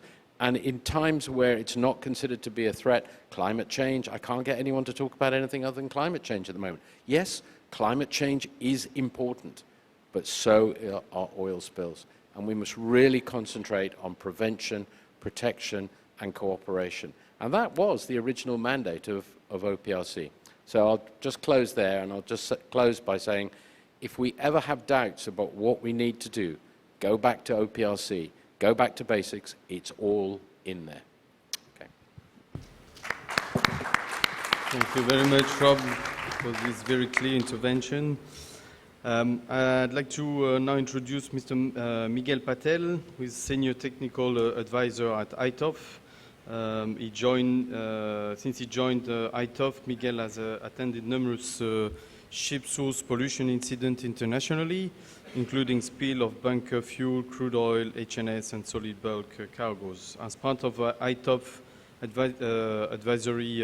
technical advisory role, Miguel has provided assistance on cleanup technique, environment monitoring, and claim and compensation following spills in Europe, Africa, South Africa, and Asia. Now, Miguel, I trust you would support me by saying that ITOF and REMPEC has been collaborating for decades in the Mediterranean region through technical cooperation activities relating to capacity building, contingency planning, technical advice, and on chemical and oil spill response on site or from your headquarters during peacetime as well as emergency situations. Could you share your experience as a key partner of REMPEC and how this cooperation has contributed to reducing major spill in the region and strengthen the level of preparedness of the individual coastal states in the region? Certainly, thanks, Gabino. And good afternoon, distinguished delegates. Well, having been with ITOF over the past 5 years, I can certainly remember a number of occasions when ITOF and REMPEC have worked together to assist member states during pollution emergencies, as well as to improve preparedness and response during peacetime. In actual fact, the first exchange between ITOF and REMPEC dates back a bit before my time, the 3rd of May in 1977, when discussions were held between the Regional Oil Combating Centre and ITOF on the accident database and the development of a route diagram for the Mediterranean. The cooperation continued thereafter. For example, in 1979, the EEC contracted ITOF to carry out a study on the need for measures to enhance cooperation and effectiveness of oil spill response capacity in member states and liaise with REMPEC to obtain information on Mediterranean countries. In 1981, ITOF offered its technical information papers to the ROCC for dissemination in the region, as well as during the Medipol 83 event organised by the Centre. All in all, in terms of project work, ITOF has participated in 41 events organised by REMPEC, the majority of which were related to providing support for training courses on preparedness and response to spills of oils and chemicals. ITOF has regularly assisted REMPEC in reviewing national contingency plans of its members, as well as the development of sub-regional contingency plans like that of Cyprus, Egypt, and Israel in the mid-90s. We have also participated in specific projects, such as the development of the Maritime Integrated Decision Support Information System and the Western Mediterranean Region Marine Oil and HNS Pollution Cooperation Project. In fact, ITOF regularly attends focal point meetings to reiterate our commitment to assist REMPEC and its member states in the implementation of its projects. From a more practical and operational point of view, ITOF and REMPEC have cooperated during a number of oil spill incidents in the Mediterranean. For example, in 1991, ITOF assisted REMPEC during the Haven incident and assisted with some of the cost recovery as a liaison between REMPEC and the P&I Club. Other incidents that brought ITOF and REMPEC together include the Giroy-Chernomoya spill in '92, as well as the Nasir and Shipbroker incident in '94. We were also involved in the Eastern Mediterranean incident in 2006. Overall, strong links and significant collaboration have prevailed over the years, due in part to the importance of the Mediterranean as a transit area for oil and other goods. ITOF can only praise the sterling work carried out by REMPEC on behalf of its member states over the last 40 years in enhancing regional cooperation, promoting prevention of and preparedness to pollution incidents in the Mediterranean, and of course assisting its member states during actual emergencies. Thank you. Thank you very much. We'll switch to French, so I won't translate this card again. For Monsieur Stéphane Doll, vous êtes depuis le 1er mars 2016 le directeur du Centre de documentation, de recherche et d'expérimentation sur les pollutions accidentelles des eaux, connu sous le nom de CEDRE. Vous avez travaillé auparavant dans la construction de la réparation de navires de taille moyenne et également au Centre d'expertise pratique de lutte anti-pollution, connu comme le CEPOL. Stéphane, si je ne me trompe pas, le CEDRE est bien administré, entre autres, par les représentants de l'État français, du secteur public et privé, et comme pour l'Italie, à travers l'ISPRA, sous la tutelle du ministère de l'Environnement. Votre gouvernement, par le biais de l'unité d'assistance méditerranéenne, soutient le mécanisme d'assistance et de coopération régionale. À cet égard, pourriez-vous illustrer par un exemple concret le rôle qu'a joué le CEDRE lors de l'activation de l'assistance méditerranéenne, l'unité d'assistance méditerranéenne, et quels sont, d'après vous, les avantages de cet accord et comment ce réseau d'experts peut être renforcé? Merci. Merci Gabino.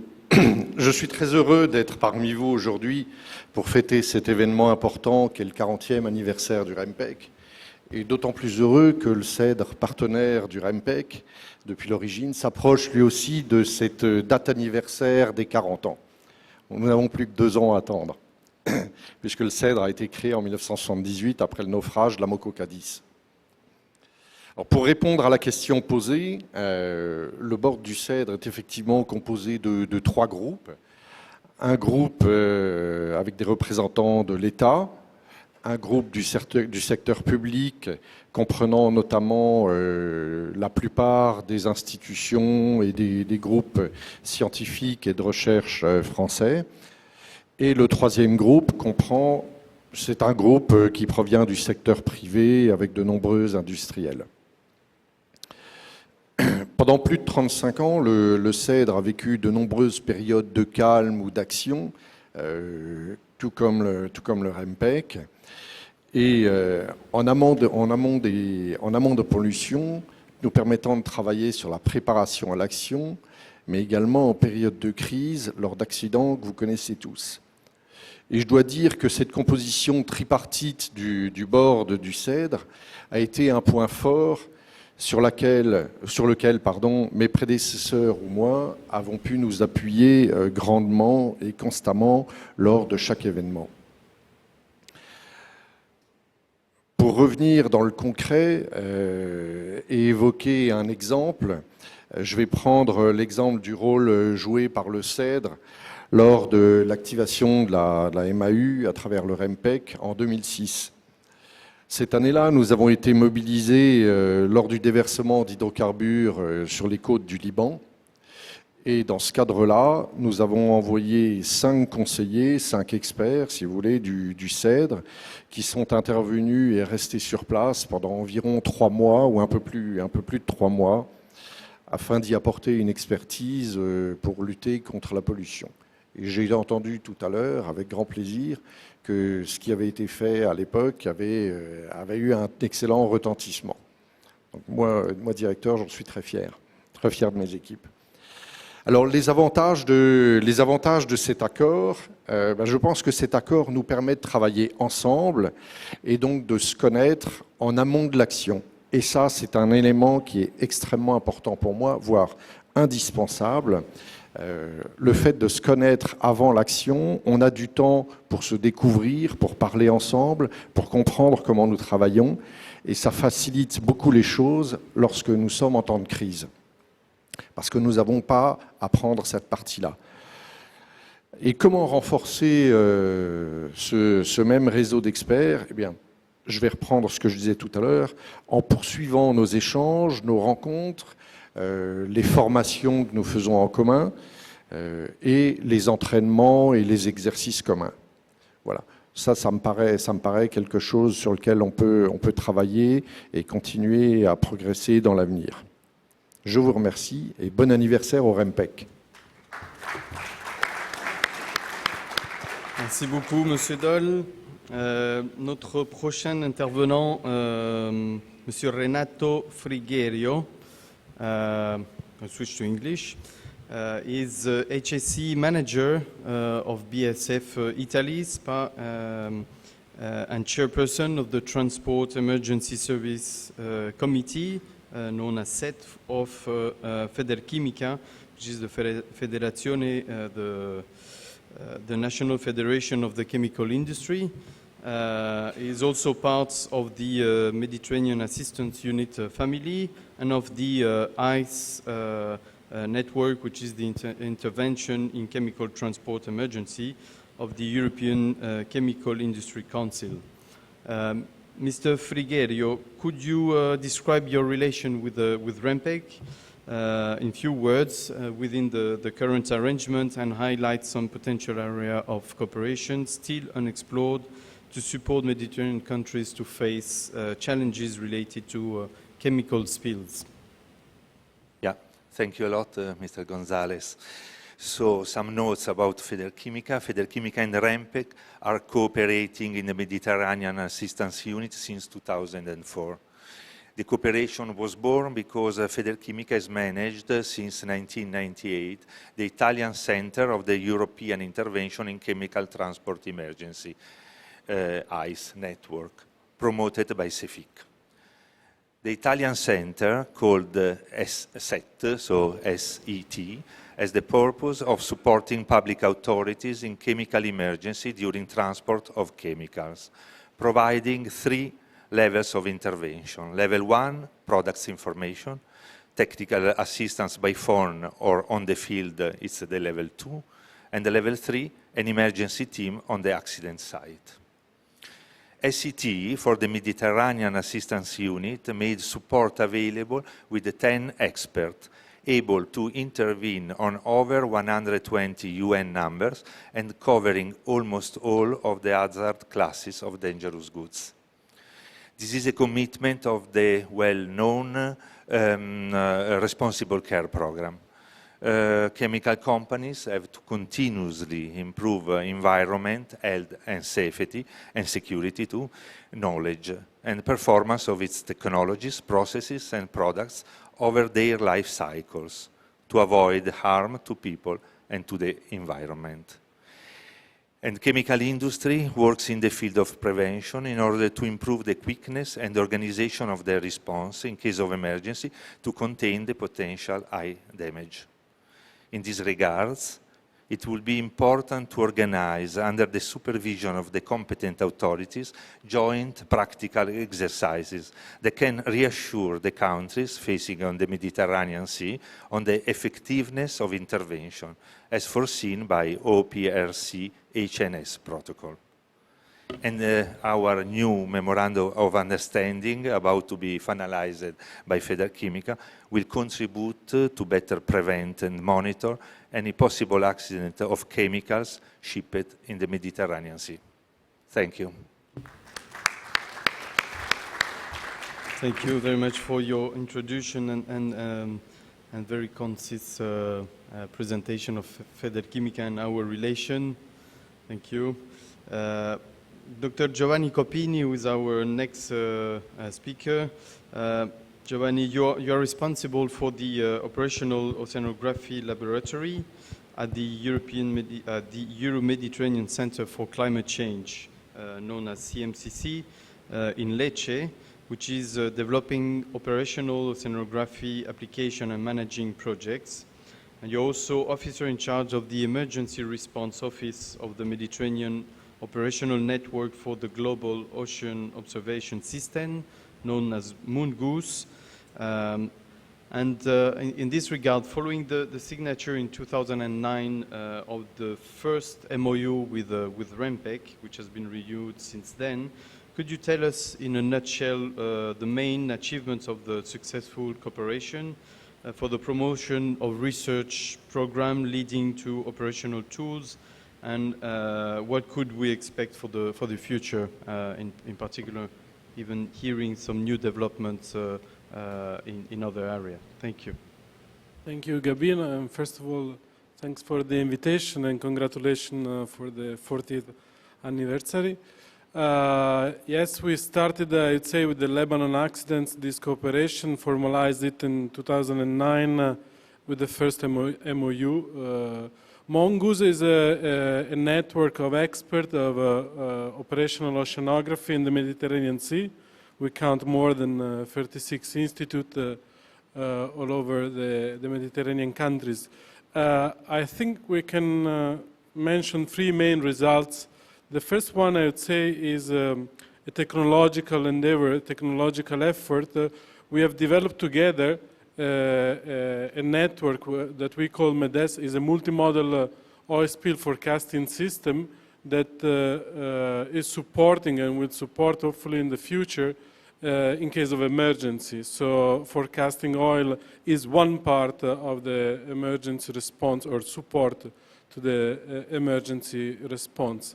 Within this context, we have developed with REMPEC and our expert scientific tool for risk assessment. And I think one lesson learned that we always try to underline is that we aim to transform in practical application our scientific understanding and technological development. So always with a clear focus on the user need, in this case REMPEC, but also of course EMSA and the national authorities of the member states. Second aspect, very successful, has been the joint, or at least our support and cooperation in training and exercise. I think is always very important that we have done it and that we continue in the future, as our colleague from Federchimica was underlying. Last is what we have developed together, what we call emergency support, emergency response office is a virtual network of experts ready to assist the Mediterranean Assisting Unit from REMPEC in case of emergency.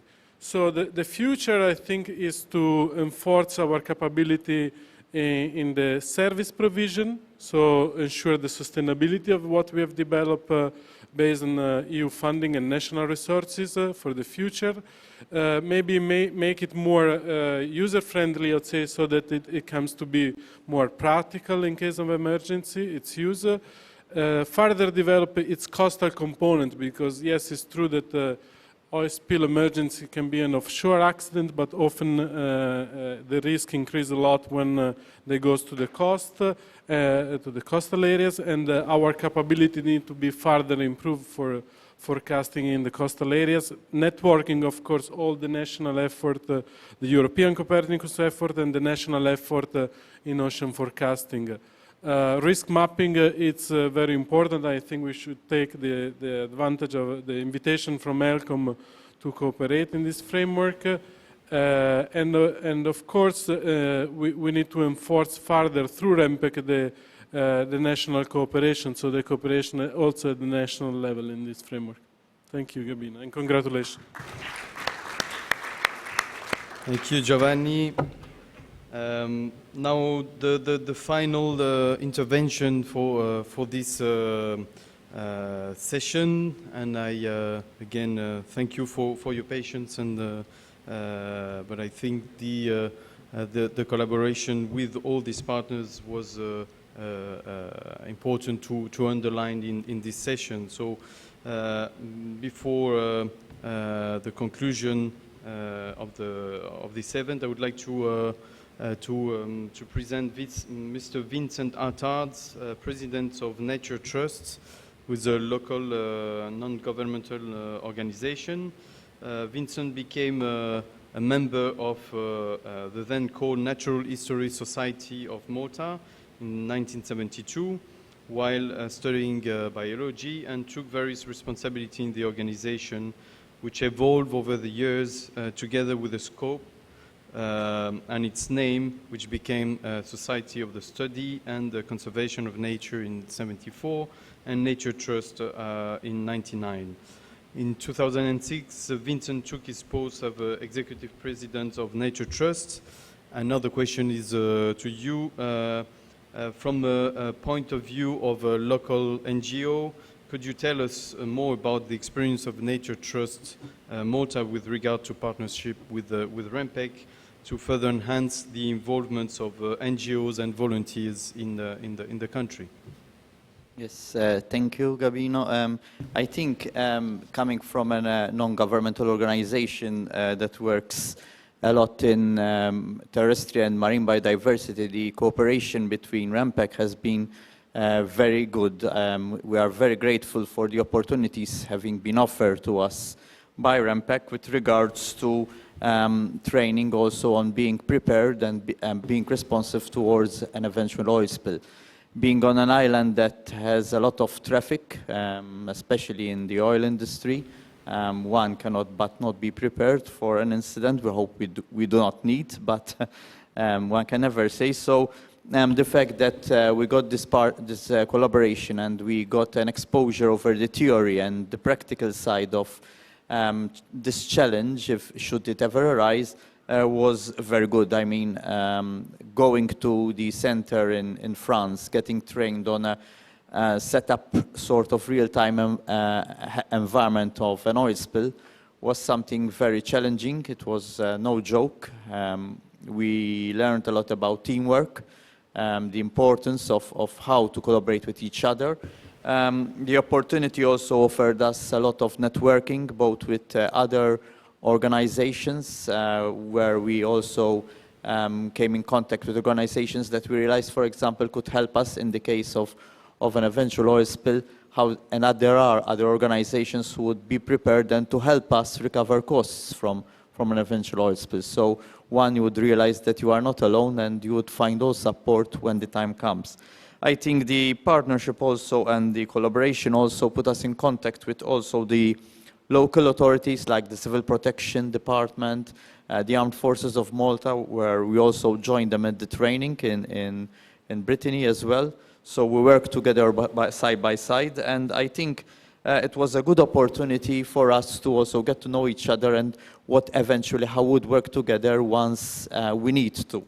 The training was very good, so this led us to further to our collaboration, start training other NGOs and other volunteers in this, how to be prepared. That is, we focused on the assessment of an oil spill, to assist in the cleaning, for example, reporting structures, how things would help out, and also working within our line, that is working with oiled wildlife. So again, the training of de-oiling wildlife was offered in France, which was very interesting for us. And I think this led us to not only train people, but we did 2 sessions so far with volunteers, but it also led us to modifying a project we have soon to take off, which is the Wildlife Rehabilitation Center. This is a project that has found the support of the Maltese government with the Ministry of Sustainable Development, which we hope to start. We modified the plan actually to have the center prepared for an eventual oil spill. After all, it is about being prepared. And the plans have changed, making the center capable of taking such an incident if the need arises. Obviously, I cannot but thank REMPEC for this opportunity. It was something that we benefited a lot. And I wish you and thank you for the 40 years you have been active in this field. And I wish you all success, all future success in the years to come. Hope that more will gain from this partnership collaboration there has been throughout the years. Thank you. Thank you very much for this intervention. And just to highlight this, this example of cooperation with NGOs in Malta has been also replicated in most of the countries in the Mediterranean region through a project known as POSO, which was funded by the DG ECHO through the European Commission funding mechanism. So thank you all of you for coming to Malta, for your intervention, and I think everybody in the room has had the pleasure to also know what has been the partnership with international, regional, national, private, public sector cooperation with all of you. So thank you very much, and I will now go to the. Thank you very much. I will invite now the Honourable Dr. George Vella, to join me after, if he allows me to address some concluding remarks. And first of all, I would like to thank the Excellency, the Honorable Kitaki Lim, Secretary General of IMO, for his participation, but also to note that REMPEC is also supported by not only one representation and funding, but also by a full team which is from the different divisions, the Marine Environment Division, Technical Cooperation Division, Legal, Administrative, Human Resources. Being administered by IMO means that we have also support from the organization from London. So I'd like to acknowledge this and to thank IMO for its continuous support to REMPEC. I'd like also to thank Mr. Jan Dusic for his participation, and to thank the new executive director, Mr. Solein, for having accepted the invitation of having UNEP with us today. Will not miss the opportunity to thank also Mr. Gaetano Leone for his constant support from UNEP MAP in all our activities, and also in supporting the Mediterranean countries. It has been an immense pleasure and honor to prepare with all your supports the high-level meeting and the launch of the 40th anniversary celebration of REMPEC. We are now reaching the end of this celebration, and I wish to take the opportunity before highlighting some of the main messages noted during this event to thank also in particular the government of Malta, the Honorable Dr. George Vella, Minister for Foreign Affairs, for hosting the center in the beautiful Maltese island, and for having supported this celebration throughout his chairmanship. He has been here from the beginning, and we have the pleasure to have him still here, but also the assistant of his staff during the preparation of this event.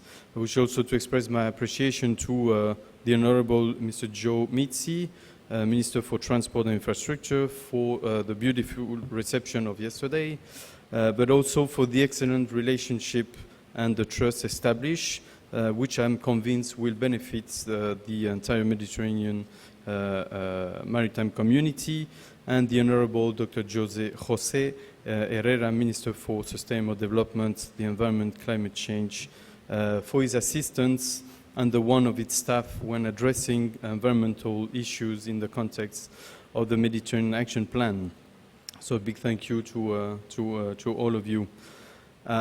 The center, as we've seen, has also been a story of highly motivated and passionate people who, through their administration, organization, or companies, have heavily contributed to the achievements of the center over the past 4 decades. And we had some ideas and nice demonstration of people who have been working through the panelists also who express this type of relation. And I wish in particular to thank the former directors and the former head of Office of REMPEC, which have been an inspiration for me and continue to be as well. I would like to also to thank the former and current staff of REMPEC, who I invite together with the former director to stand up and to give the opportunity to the meeting to know who you are behind the scene day and night to support the center to perform at the highest standard. So I would invite you to give a big applause to all the team of REMPEC.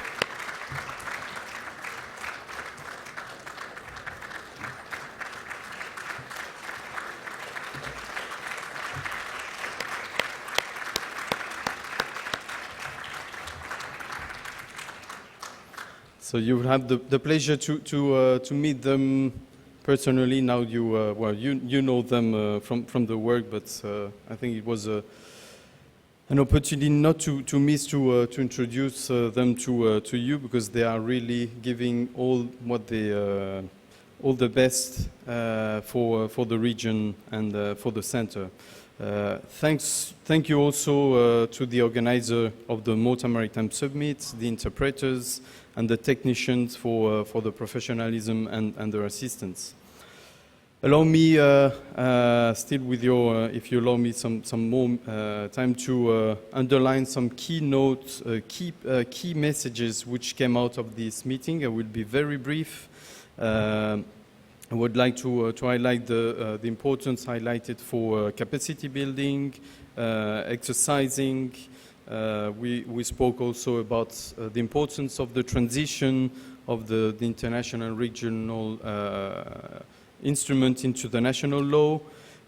We had some addresses very specific with the hope and the objective of having a zero pollution from illicit discharges and in this regard, establishment of a cooperation with the European Coast Guard. We've heard many times and a lot of calls from the governments to have further work from REMPEC on the offshore protocol and its action plan. And as rightly stated by Rob Cox from IPICA, from a response point of view, it is clearly in the OPUC Convention, it is clearly in the Prevention and Emergency Protocol. However, there is many of other aspects from the offshore protocol and the action plan which are out of the REMPEC mandate, but we are still supporting and strongly, we strongly believe that we have a role to play, but obviously this will require also additional resources and also human capacities with the limited staff available.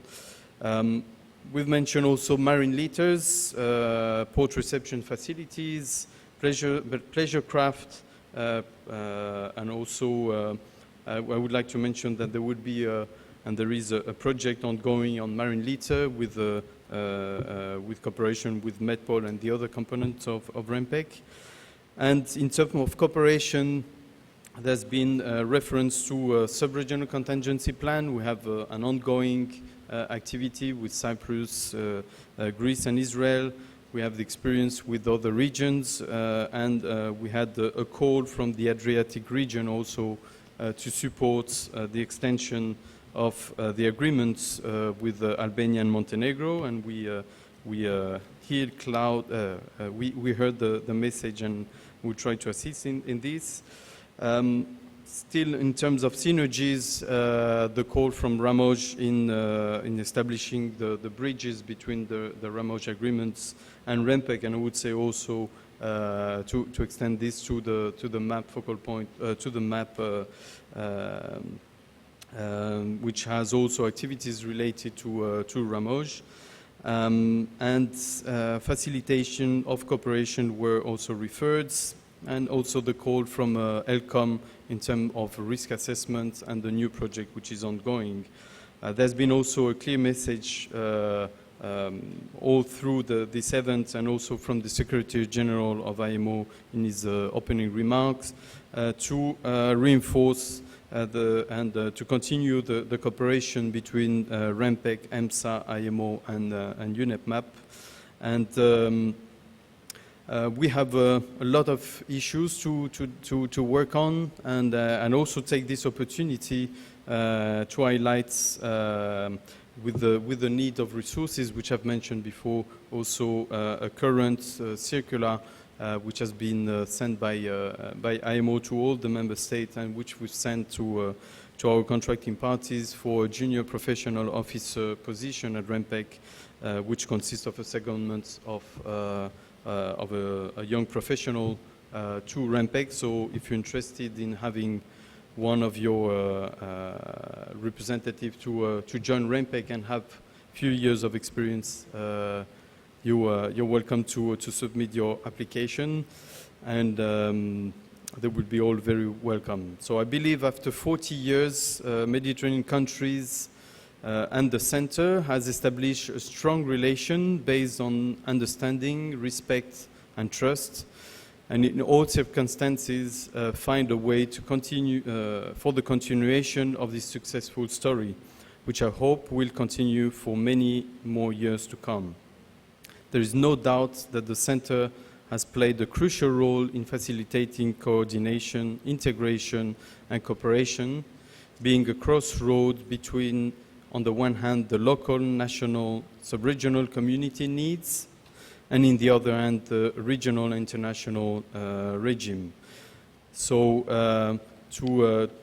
not to extend my, my conclusion, and to, before leaving the floor for the closing remark by the Minister Vella, would like just to announce some few logistical aspects which I will invite you, when you leave the room, to collect a commemorative book which has been produced with the contribution of all the partners which have been involved and invited to participate in this event, and those who could not come also, also the former directors. So you have there a very nice, I believe, book summarizing our activities, the achievements, and the 40 years of REMPEC. So please take a copy before you leave. And we will also guide you downstairs to have a commemorative photo. So please take a few minutes. We'll take a few more minutes of your time to have a picture downstairs, and then after that you will be able to smoke cigarettes and also join us for the reception near the pool in the level 1. So thanks to all of you for your participation, and happy anniversary to all of you, because REMPEC is you, and we thank you for your time. Thank you.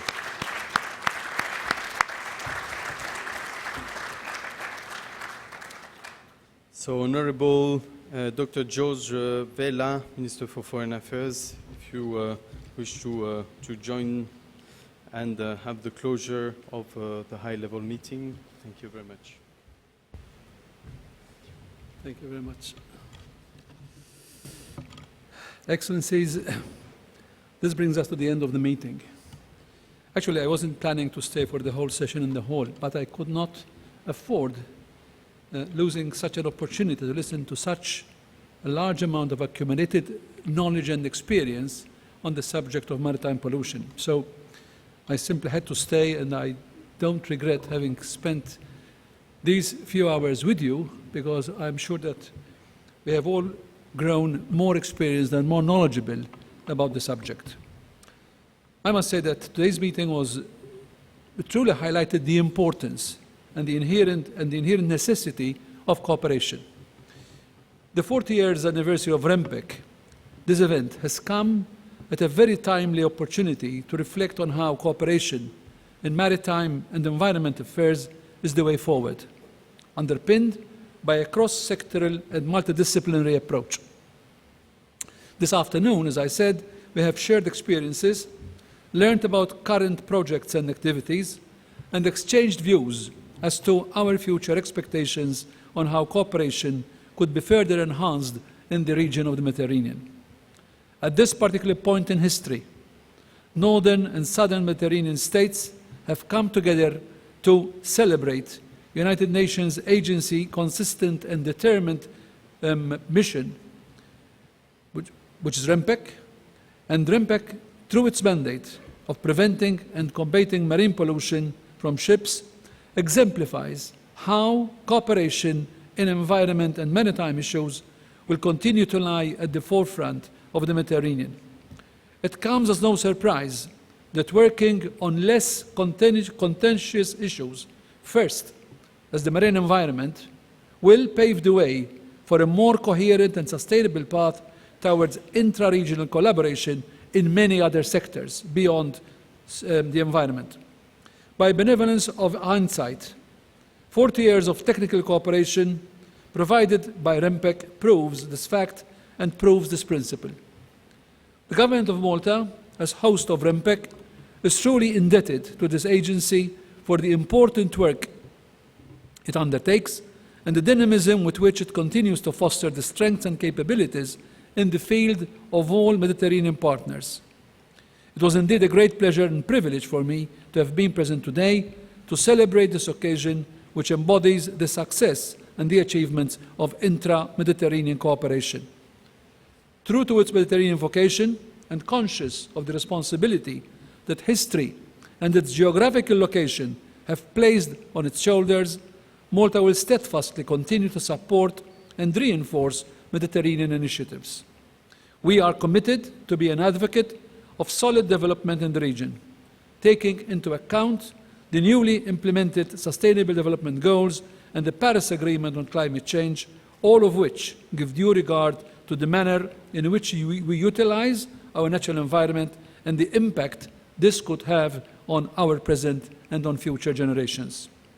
Throughout the centuries, it was this natural environment that has molded our history, our culture. It shaped us as a people. It is part of our future. Amidst the diversity and the commonalities within the region, the Mediterranean Sea is that which binds us together and that which makes us truly Mediterranean. We can no longer ignore the state of the natural environment, and we need to show more determination and step up our actions to address the main challenge and the many challenges that surround us. Ladies and gentlemen, as we close today's session, let us congratulate REMPEC for the unfaltering assistance it provided the northern and the southern partners of the Mediterranean for the last 40 years. As host country, we wish REMPEC further success in the near and the distant future. And finally, I would like to thank all of you for participating, the participants, thank the organizers, the moderators, panelists, and also the interpreters, as well as the technical team. I wish you all a safe journey back home, and please do come again to visit us. Thank you very much.